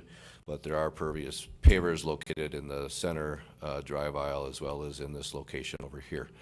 They're all, as part of this process, we're all also looking at changing the lighting out there. The plan shows for 20-foot high parking lot lights that are similar to the parking lot lights for the MTC1 development. The dispersion plan shows it meeting our code requirement of the 2-foot candle average. We're happy with that. In terms of landscaping, the plan does comply with our 10% interior lot landscaping. We are short with regard to the 30% shading, and some of that is due to the site constrictions, and some of that is due to some unknowns at this point. The ATC easement, which is located on the back end of the parking lot, limits us from doing any large shade trees whatsoever. And then we have an issue between the parking lot and the end of the baseball field in this location that would prevent any large trees that would probably encumber some of the baseball field. And then this location here is going to be basically a kind of a flat area at this point. We're looking at potentially using that for something in the future. We're not really sure at this point. So instead of planting trees at that point that would eventually come out, we'll wait and plant any trees in that area until the council makes a decision on what that ultimately gets used for. Other than that, I think obviously we're part of the design process, so we do recommend approval of the parking lot. If you have any other questions, we can answer. Thank you, Jack. Commissioner Parrish? Yeah, the pavers look really nice. I've heard that they can have issues with winter and freezing and all that.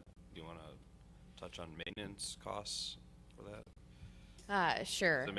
Why was that chosen instead of asphalt? So we are utilizing an MMSD, the Milwaukee Metropolitan Sewage District Green Solutions Grant, which provides a portion of the funding to incorporate green solutions into the parking lot. So it acts as a stormwater quality and quantity device, as well as having the funding source means that we're really getting two birds with the same stone. As far as the winter maintenance and whether or not it's different from a traditional asphalt, it is. There are some concerns with some freeze-thaw, some heaving in those areas, so special attention does need to be paid to how they're laid and to make sure that they're laid properly when they're being installed, and then they also need to be plowed with a rubber blade so that they're not chipped and brought up with the snowplow operations. Can you touch on the maintenance too, with respect to having to add stone biannually or chipping, I believe they call it? They do. We did install similar pavers at the library bioswale last year when that was installed. They do have to have chips added to them periodically. That's part of the maintenance program. They also need to be cleaned out regularly. So part of that does add some additional maintenance that you wouldn't have with asphalt, but again, we're also getting that stormwater benefit. So today, the way that the parking lot drains is that it doesn't. There are a lot of duck ponds throughout the parking lot, and we're trying to get rid of those and also get some water quality. What happens to the parking spaces over here behind the building? Those will remain. You mean the ones directly behind us? How do you get to them? The curb. I'll zoom in a little bit. Thank you. There's a little gap. So this is dark shading is called depressed curb. It's essentially a curb that you can drive over. So you can still get back there with maintenance vehicles. You can still get back there to utilize those parking spaces. But the idea is that it's less comfortable. So there's less traffic coming back there, but you could still get back there. So, for example, our maintenance vehicles park back there during the day, and they would still be able to utilize that space. Okay. I'd like to move approval. Second. Motion and a second to approve. I was just going to ask if there's anywhere else in the city that we've utilized the pavers that has more than, more than 5 years, so that we know what they're going to look like. 'Cause I can tell you what they look like at the River Trail or the River Estates. River Club Estates. 2 years old. They have some at We don't have Nature it anywhere else Preserve. that has more longevity yet. But in fairness, those were not maintained, they weren't chipped, so there's some things that you're probably seeing some wear and tear that maybe wouldn't be visible in 2 years had it been chipped properly from the beginning. Yeah. And high maintenance, you already addressed it, but I understand the drainage is definitely a huge benefit. But we don't have anywhere that's a longer. MTC1 does also have pavers. They're in the parking spaces similar to this. Okay. When you drive up, when you So- first drive in, they're right Okay. there. If I'm not mistaken, I believe Bayshore Mall may also have. Bayshore does as well. I believe there's some small areas at Outpost which just hit their 5-year mark. So if maintained, it still retains. Yes. They're maintained, they're We are required to maintain all Green Solutions funded projects for 10 years. There is a conservation easement as part of that funding agreement. Okay. We have a motion and a second to approve. Any further discussion? All those in favor say aye. Aye. Aye. Any opposed? That item is approved 8-0. The next item from Ergens Partners was canceled. So we go to item D, Lakeside Development Company for IS Corp. The applicant is seeking building and site plan amendment approval to add a 13-foot tall, 37 by 10-foot sized industrial generator for the property located at 10235 North Part Washington Road. Thank you, Mary. This is a request to add a 2,000 kilowatt generator in the existing parking area at the 10235 Port Washington Road. This was one of these items where we sometimes will approve at a staff level, but staff was not comfortable approving it based on the size and some of the issues maybe that could come about with regard to sound. So basically what you have in front of you, and I do kind of have their diagram kind of showing the location of the generator. It's a fairly large generator, 37 feet long, 10 foot wide at 13 feet height. The applicant did provide us some decibel readings based on a projected output of the generator. As you can see, there's some single-family properties just to the west of the development. This is a B3 zone, and then behind it again, there's some R6 residential zoning. So one of the conditions we placed on there is that, again, that our typical condition of no more than 65 decibels at the property line. The drawing shows that there potentially could be readings above that, so we would have that checked at the time of the generator installation, and if it does exceed that amount, we would ask for additional attenuation devices or landscaping to get that in compliance. The generator will also be located in a position that will be visible from Port Washington Road. Originally, we asked me, is it possible to locate the generator in this location? The applicant stated that they have a long-term plan to put an addition there, and so they didn't want to encumber that land with the generator. So in exchange, they've offered up some plantings of some arborvitae around the generator. Our condition of approval is that those would be at least 8 feet tall at planting height. That is, it's a 10-foot generator, and it will be visible from Port Washington Road. We also put in a condition that the generator will have to be tested. Typically, these require a weekly testing for about a half hour, so we put a condition that it would be done between 10 a.m. and 2 p.m. to ease any impacts on the surrounding residential properties. Other than that, we do recommend approval according to the conditions in the report. Thank you. Thank you, Jack. Go to the applicant, introduce yourself, and anything you wish to add. I'm architect Brian Shive from Lakeside Development Company, and this is Mike Weber, owner of IS Corp. Welcome. Hi, thank you. So the generator is necessary to the nature of this business. Aesthetically, it is recessed. We designed it to be recessed 2 foot into the ground, just to help make the stature of it a little bit smaller. As Jack mentioned, we will be surrounding it by arborvitaes, and it is already screened by an existing fence and vegetation. I'm wondering if, Jack, do you have that image we provided showing the view from Port Washington Road? If it's in the packet, it's in there. I don't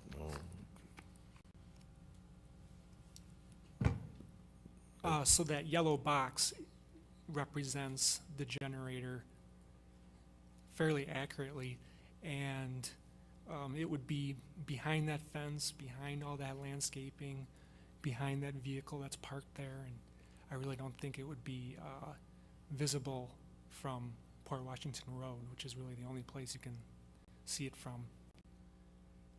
It would be located at the point of the van, though, correct? The van would be the generator, because there's not, Right. to my knowledge, there's not landscaping there right now that would Right, we'll block have the the view of it. arborvitaes. Yes, Right. without the arborvitae. Correct. Yeah, the van is actually parked where the arborvitaes would be planted, because it's right in that scene, the van is parked adjacent to the transformer. So we're leaving 10 feet between the transformer and the generator to be able to locate the double row of arbs. But in the scene, when I parked the van on that spot, pulled it on the lawn behind the transformer as a representation, I actually parked it right next to the transformer. So on the right side of the rear of the van, you see it's kind of a black square that covers up the right rear of the van. That actually is a utility transformer, a Wisconsin Electric utility transformer that's about, in itself, I believe it's about 7 or 8 feet tall. And it's that blacked out space below the roof line of the van on the right side by the rear. I think it's shown on the plan too where the transformer is. And if you are walking down the street, the only time that you can view the generator is from this angle, which is at a complete right angle to the property. As you're coming from the south, there are, it's hard to tell on this picture, but there are spruces that are in front of the existing fence and are a condition of me having that fence there. When I put the fence in, it was a condition that I had to have spruce and different trees to mask out the existing fence there. So this is really the only angle that you can prominently see the generator is directly straight on coming in the driveway. This generator isn't a replacement for the others. No, it is not. I'm not familiar with what you do that would require these many generators. I'm glad you asked the question. So what my business is we're a cloud company and we're also a backup site. So as a meaningful context, Mequon uses us as a backup site for their data. So the city of Mequon uses us. In addition to that, another piece of our business is we do about 1,500 school districts, financial services, and student information and record systems. That's another thing we do. In fact, Mequon Thiensville is one of our customers. So we run and hold all the payroll and run all the payroll from our site. So we have thousands and thousands of computers in that data center. We also do other financial services and actually healthcare and hospital products. So patient management systems, ER management systems for emergency rooms. So it's critical that we're up 7 by 24 because our clients are logged into those computers and using them for critical applications and business I appreciate that transactions. since my wife works through the school district. Does she? Yeah. She gets a paycheck through us. If they could make it bigger. Any other questions? I can make a motion. Sure. No one has any other comments, just send staff recommendations 1 through 4. Second. To approve. Motion and a second to approve. All those in favor say aye. Aye. Aye. Any opposed? 7-0, that's approved. Thank you. Thank you. Yeah. Glad to have you here. Thank you.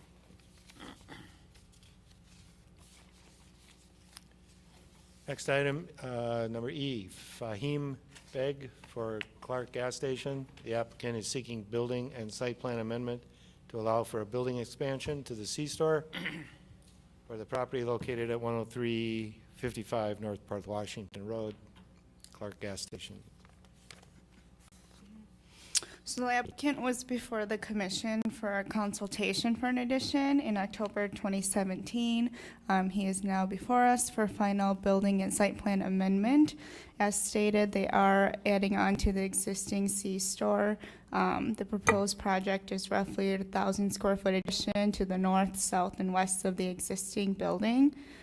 They are asking for 2 waivers. They are asking for a waiver from the west property line. They previously received a waiver for a 10.5 foot building offset. They are asking for a 4.9 foot offset from the west property line, and this is to accommodate the expansion, but also a walk-in cooler that'll be on the west end of the building. The lot is non-conforming. It doesn't meet the lot width or size requirement. Staff does support the offset waiver. I mean, there's an existing mature vegetation that buffers this property from the adjacent property. In addition, staff is going to add as a condition of approval that the overgrown landscaping and the entire property be maintained, and that they bring the site into compliance with the previously approved landscape plan.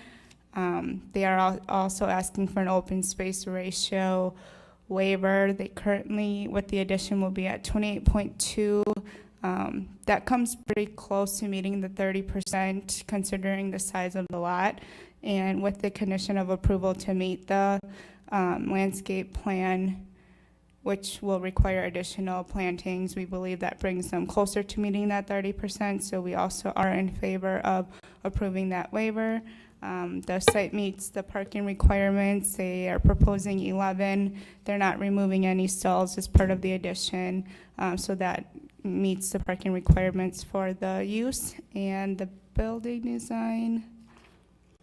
So there's a little discrepancy between what was submitted to staff and what was in the packet, and we received some revised renderings tonight.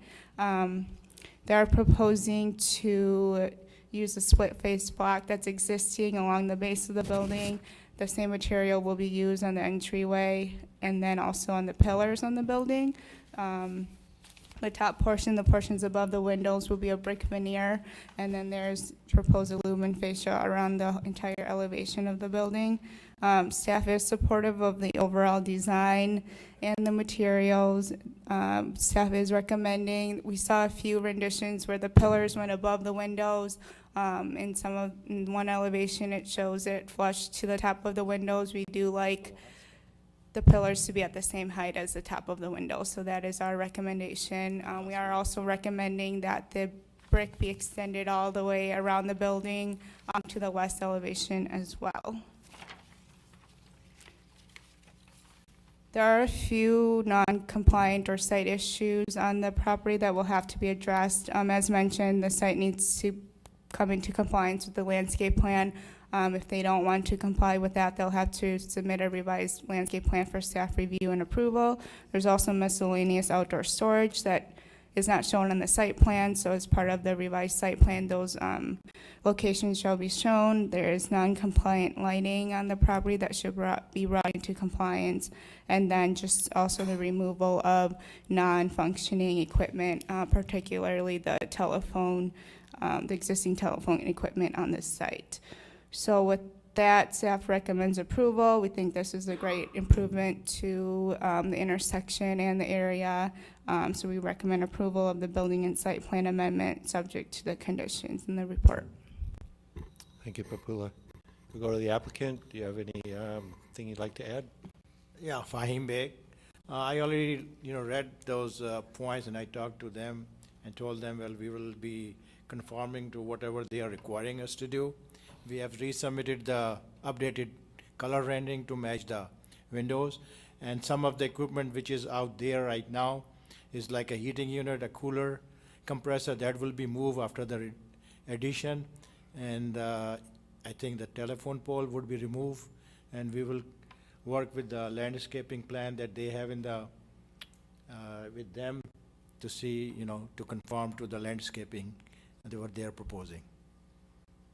Okay. Looks like an improvement to me. Yeah. Everybody's nodding. All right, do we have a motion?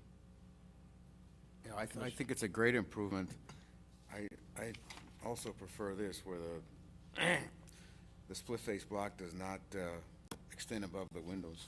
All right, I agree. And I would move approval based on staff recommendations. Second. Motion and a second to approve. All in favor, say aye. Aye. Any opposed? 8-0, you're approved. Good luck. Thank you. Thank you very much.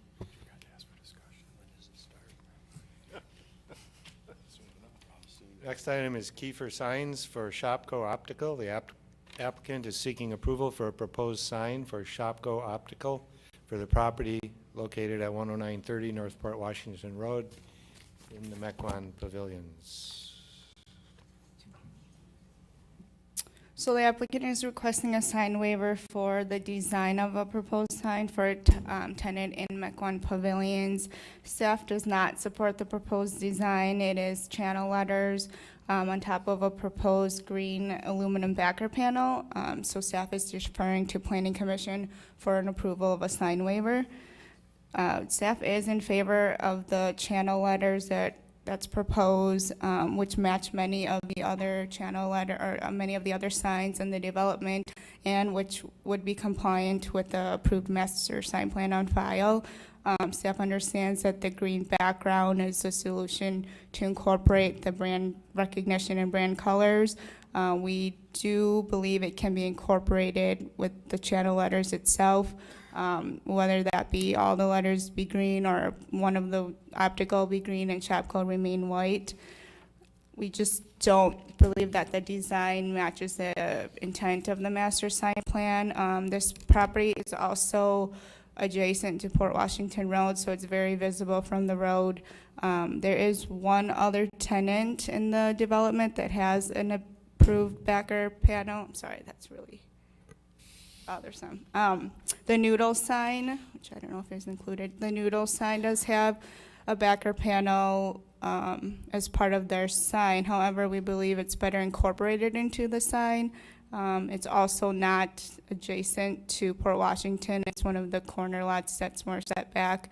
We think that sign is more appropriate, and it really is much smaller in size. And we believe it's more harmonious with the development because it is above, or the building itself has red awning, so the noodle sign better matches it than this proposed sign. So we do recommend denial of the sign waiver with the green backer panel. Thanks. Why is the Sendix sign in the packet? That's just to show other channel letters, Okay. other white channel letters of the development. Okay. All right, we'll go to the applicant and introduce yourselves and Sure. I'm Donna Cappucciano. I'm the Vice President of Store Development for Shopko. And I'm Julie Lorsdorfer. I work with Kiefer Signs. okay. So, I mean, as you can see here, we've done a lot of rebranding with our stores. We've been around for a long time, and Shopko has done a major rebranding program.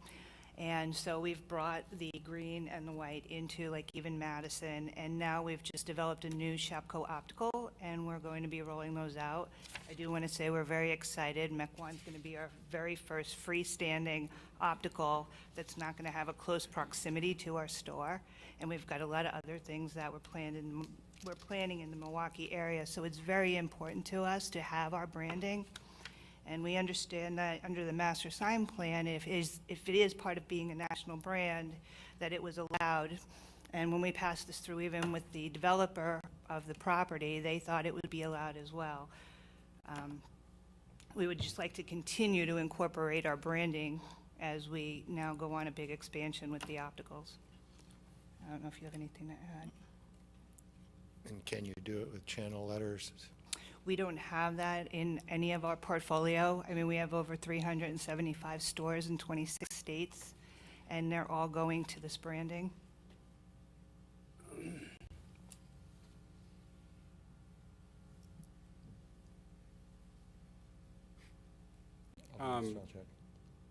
Where do you have your corporate brand standards? Did you share your corporate brand standards with staff?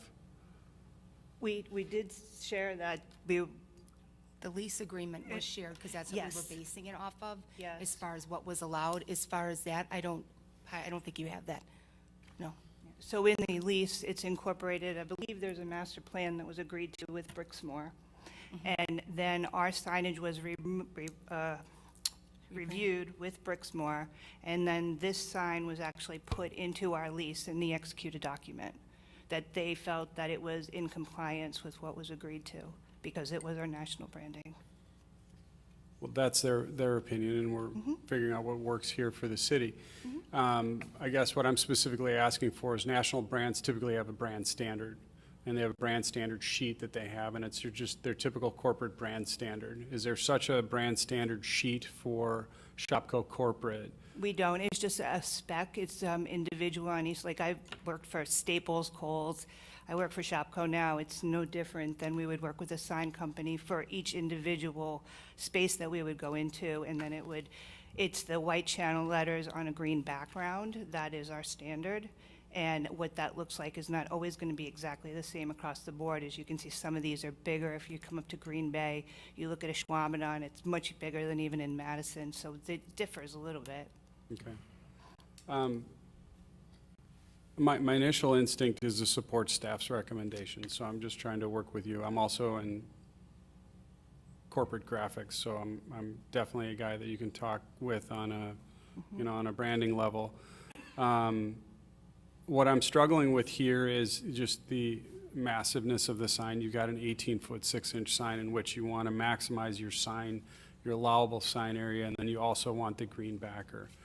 I'm going to ask staff, why was Noodles approved? Because it was just a logo itself? So Noodles was approved, I don't know the exact date of when the previous or the original master sign plan was approved, but the original master sign plan did not limit the size of a logo. So I believe this was approved underneath the logo category where it did not have a size restriction. The current master sign plan allows logos up to 4 square feet. I think that was the basis of approval for the Noodles and Company sign. I think this was an old logo. I don't think this is a current logo that Noodle uses, but it was a brand logo previously, and it was approved under the old master sign plan. Is the Noodles logo larger than 4 square feet? This one is. This Noodles logo, is the Noodles logo larger than 4 square feet? Yes. Okay, so what was I guess I'm trying to understand, I'm trying to be equitable. We've made a variance in the exception for Noodles. I'm just trying to understand what the purpose of the variance was. It was a logo. The problem that I'm struggling with and where I'm not tying this together is you don't have a brand standard sheet that's just like, hey, we're a national brand. This is our national brand standard sheet. This may be your branding, but it isn't your logo itself. So if it's a brand standard that you have a green sign with a backer, that still may not apply and it may not give reason enough for a variance here in Mequon. Noodles was a logo. It's a brand standard logo that's on a brand standard sheet that gets sent out to all their advertisers with, specs on color, specs on this, specs on size, specs on what happens if it prints full color versus spot, things like that. I'd be more accepting on this, just so you know, if it was smaller, but I'm trying to really tie in, like, how big the Noodles was in the sign face so that we can do something quantitative or maybe come up with a quantitative suggestion here. I don't personally want to see an 18-foot wide sign with green backer and white channel lettering when we've required the entire pavilion to follow a different standard. I don't want to open up that Pandora's box where they're like, oh, my brand standard is a red backer. Well, every single person can come forward then and ask for a different signage so they stand out with white channel letters. And I want to make sure that we either A, have a reason why we're approving this, or we have a distinct reason why we're not approving it, to identify why the variance was made in the past and why this should be an exception here. And I think the burden is on you as the applicant to describe why that variance should be applied to you and not the other stores in the pavilion. Only one location's had anything larger than a 4 square foot logo, and I don't have the answer from staff as to why that red backer was. I think they went with a smaller sign, if I remember correctly. I don't think the noodle sign came before planning commission because, again, sorry, the 4 square feet is the current standard. This logo was approved prior with the old master sign plan, which did not require a size limitation for a logo. Okay. And I believe it's 28 square feet, and the Shopko sign, do you have the specs on here? It's 57.3 square feet. So I think the master sign plan variance and the fact that you're larger than us, you know, that describes me why Noodles was allowed and nothing beyond that has been allowed. I'll leave it to my other commissioners, but I just don't see this fitting the master sign plan that's for the facility, and I don't know that it fits. I would be accepting of a 4 square foot logo, white channel lettering with a green backer, or white lettering with a green backer, and then the channel letterings, fitting in with the allowable area. It says Shopko Optical, so you get both, maybe a little bit bigger.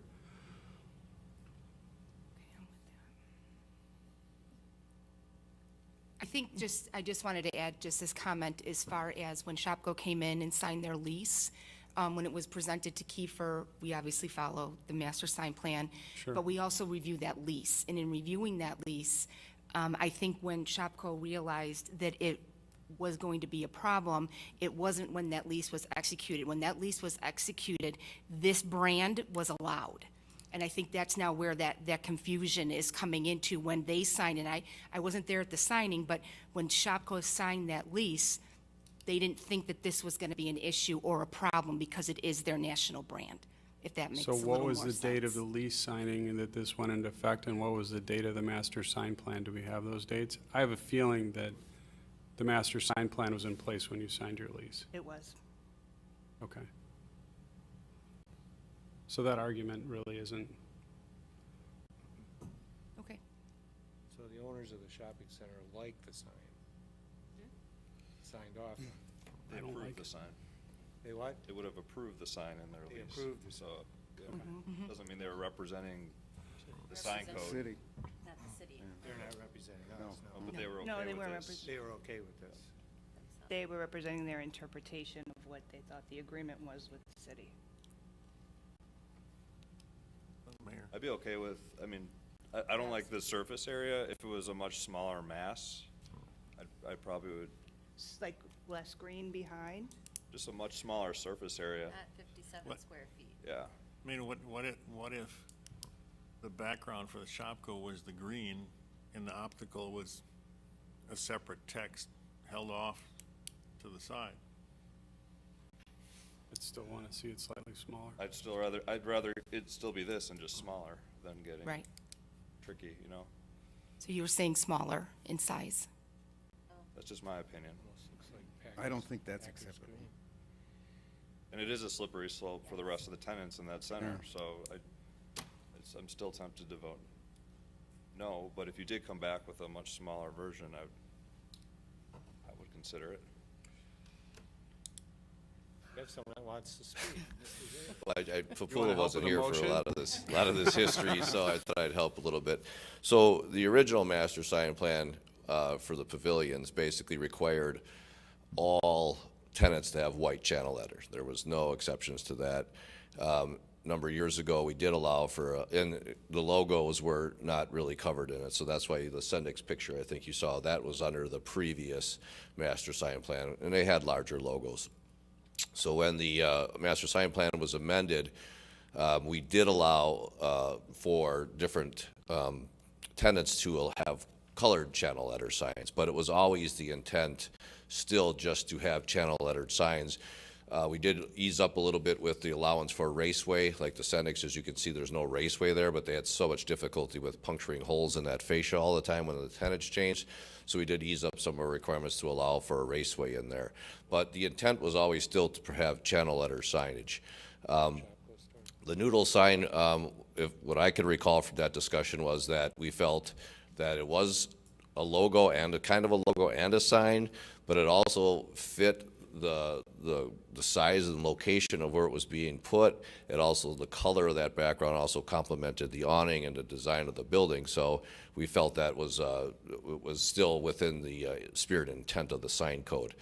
This one here, I think we feel that number one, that it's just too large of a panel in the back, and then the colors really are not compatible with the rest of the shopping center. So, I mean, we talked about other options, maybe having the optical channel letters green as a way to kind of get that brand identity, or even if possible, maybe just have a smaller box around the optical portion that was green, just to give them that little bit of color that they're looking for. But I think, again, the spirit intent is, I don't think we want wholesale changes in the pavilions where there's backers on every one of those signs. We still prefer them to be channel lettered signs with maybe colors within the channel letters as a top preference. What color is the awning on that building? It's like a brown tan. Looks like brown. It is brown. Because this doesn't really go with that. Well, it doesn't I mean, match it. would you want a green? Not gonna change the national color because of the No, awning. well, they don't care what color the awning is, right? No. Could you put up a green awning? We would. We actually would prefer that. And it wouldn't have to be this bright a green, but it would, how about a green that matte, that, Which green is it? Which The green of the actual backer is a 3M, hang on one second. It's a vivid green, is what it is. Is there a Pantone equivalent? It should be in there. Or I don't know if you have it on there. I don't know. sign guys? I have more of this stuff sign guys memorized speak. than I care to admit. Yeah. Because your website, at least on the mobile version, comes up with more of a grass green. Oh, it's a bright You know. green. That's a better green than the monitor shows up. So I don't know which green, exactly we're looking at, and those two look different. Yeah. Well, and these, like even with Madison, we work with them, one of those is painted, and they wanted us to paint just the green, so we did a painting behind it instead of the actual backer.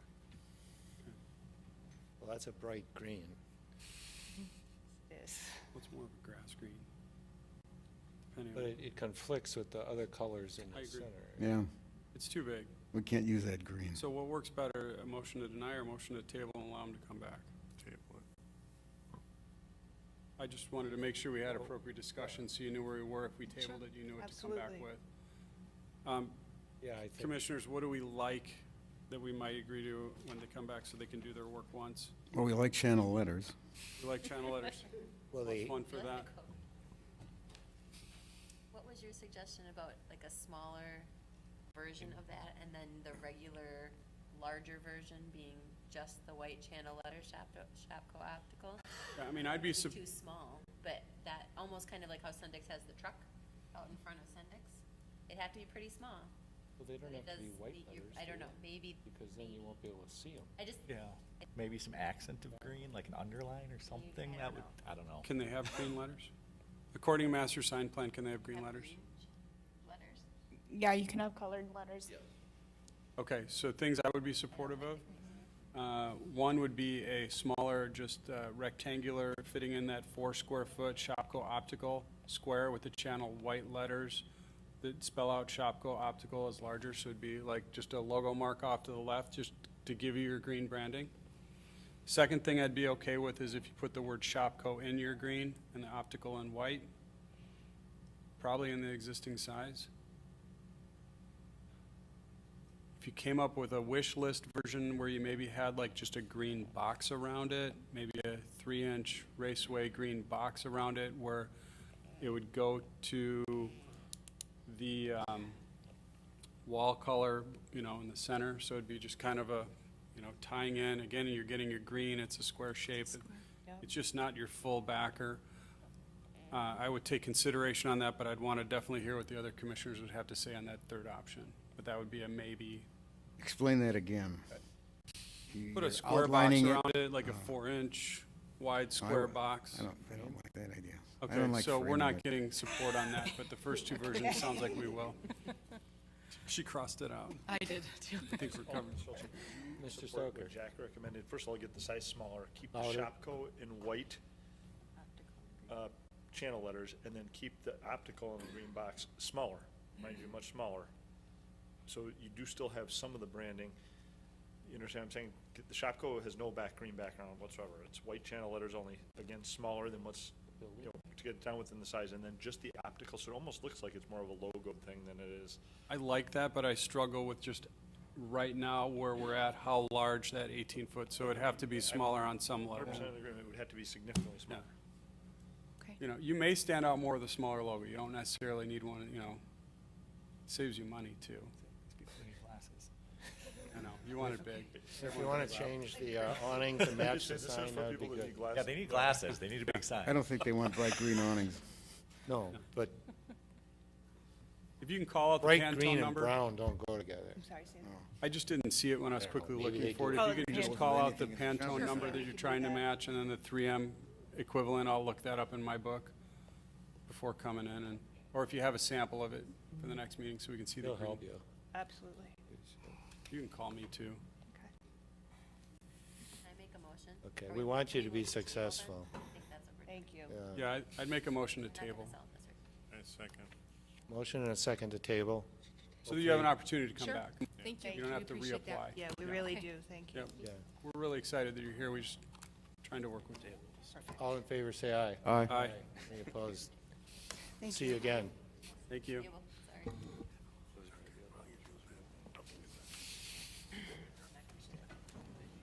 Yeah, that was. This is musical chairs, huh? Final item. David Hoff. The applicant is seeking rezoning recommendation from R3 and R6 PUD and R3 suburban residential attached to R6 PUD Plex residential. Also preliminary plat, certified survey map, and development agreement approval to allow for a 28-unit, 14-building Plex development at 12431 North Green Bay Road and the parcel immediately to the west, 12424 North Green Bay Road and 5555 West Highland Drive, the woods at Highland Park. We've seen all of this before, but it's changed just a little bit. Yes, this was in front of us back in September of last year. After the approval, there was some issues with complying with our stormwater management plan. So Mr. Hoff has been busy trying to secure some additional lands, and this is the proposal that's in front of you today. In terms of the difference of the site, there's four less units on the site from 32 down to 28, which results in a density from 2.9 units an acre down to 2.1. There was also an additional land, as the mayor referenced. There's two pieces here. Well, not on this piece, it shows it all as one, but this is part of the MATC campus. And then this little section here is part of a lot on Caredale Lane that's owned by Mr. Bursch. He's selling a portion of that lot to Mr. Hoff, retaining the rest for a single-family home. But this area here will be used as part of the stormwater management plan, as well as areas in this location, and I believe there's another one up in this location as well. So overall, there's a reduction in units, additional land area as part of that. The land area increase is what requires the amendment to the PUD, because the original PUD did not include those pieces. In terms of the compliance with our code, the previous plan, it had waiver setbacks on Cedarburg, Green Bay, as well as to the south. This one still requires a waiver to the Green Bay Road setback as well as to the south, but it's more compliant than it previously was. Previously, we had about a 12.5-foot setback to the south. It's now increased to 20. It is still short of the 25-foot requirement of the code. The 33 feet off of Green Bay Road, we recommended approval last time because of the houses that are located in the stretch in Thiensville as well as across the street are similar in nature to that. Plus, there's a large chunk of right-of-way that gets dedicated to the city, so that setback won't really appear to be that close because of that additional right-of-way there. Other than that, some of the issues that we talked about last time in terms of the side loading garages, we had a discussion that typically require 50%.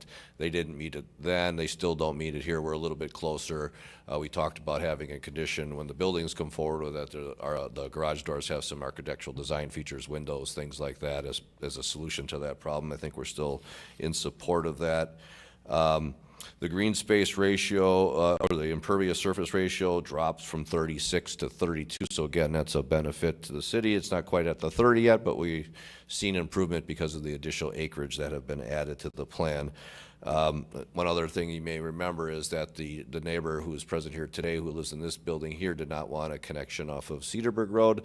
That's been removed partly because this is an area for stormwater management. So it is a one-way in, one-way out off of Green Bay Road.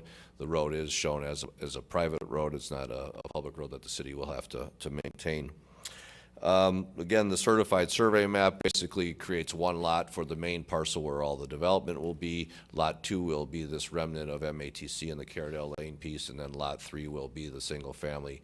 That's not part of the rezoning, but it is part of the CSM. The applicant will have to return to the commission to show us 3 different model designs of the architecture, as well as landscaping plan and lighting if there's any proposed. I did have a discussion with the applicant. The development agreement, they feel that there's still some things that we need to iron out with regard to some of the conditions, so he's asking that that portion get tabled, and we'll bring it back prior to hopefully council action on the rezoning in September. And I did speak with the attorney for the neighbor, and he wanted, it sounds like there's an agreement between Mr. Hoff and the neighbor with regard to number 7. They're just requesting language be added that states that prior to submission to the Common Council, the applicant should be required to have a written agreement with the neighbor to the west confirming and approving of installing substantial landscaping along the west boundary and provisions for aerating the water at southwest corner of site, with applicant paying all costs in any way related to the landscaping and aeration. So it sounds like there was some discussion regarding that, and they asked me to read that into the record in terms of what they were looking for in terms of approval. Other than that, again, I think we're still on the same page in terms of the support for the project, and we're happy to move this forward as we go through the process. Thank you. Thank you, Jack. Mr. Alan Deutsch, you wish to speak? Yes, I represent the Wilkie Trust. As Jack indicated, we've had a number of, the Wilkie Trust is the neighbor just to the west. We've had a number of conversations with the applicant because we're concerned that it's not necessarily a compatible use, and also with the stormwater. As a result of all those conversations, we've kind of come to some gentleman agreement as to various landscaping and height of the buildings and so on that we could use. It was impossible, frankly. We had 3 meetings last week, I think, where we went through and tried to get to it, but it's impossible to put it all into writing and get it there. So that what we've done is we've added the language we're requesting jointly, that the language that Jack read be added into condition 7, which basically simply says, hey, we're going to enter into an agreement that both sides agree as to what will be the proper landscaping to protect the Wilkie property from at least a significant reduction in value. Any questions? No. Thank you. Thank you. What did you want tabled, Jack? The development agreement. Okay.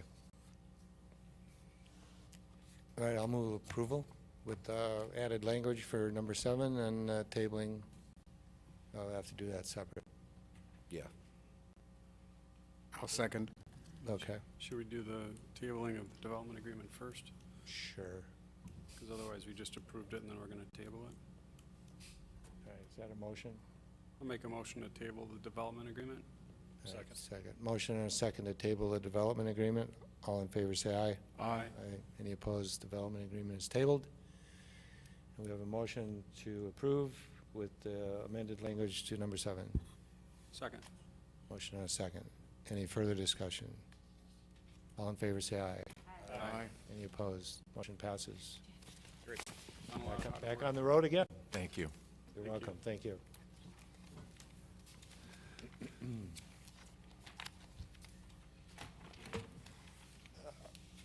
And the final item is a moratorium study update. I think she just was putting that in the packet. We didn't. Oh. Did you want to discuss that in any way? Not going to say anything about it. I think there's someone in the audience. We just know there's an update. And remember, our next meeting is on a Wednesday, September 5th. It's because of Labor Day and some other conflicts. Jewish holiday for the following Monday, so we put it on a Wednesday. I That should be interesting. After the Motion to council. adjourn. Second. Motion and second to adjourn. All those in favor say aye. Aye. Any opposed? We are adjourned.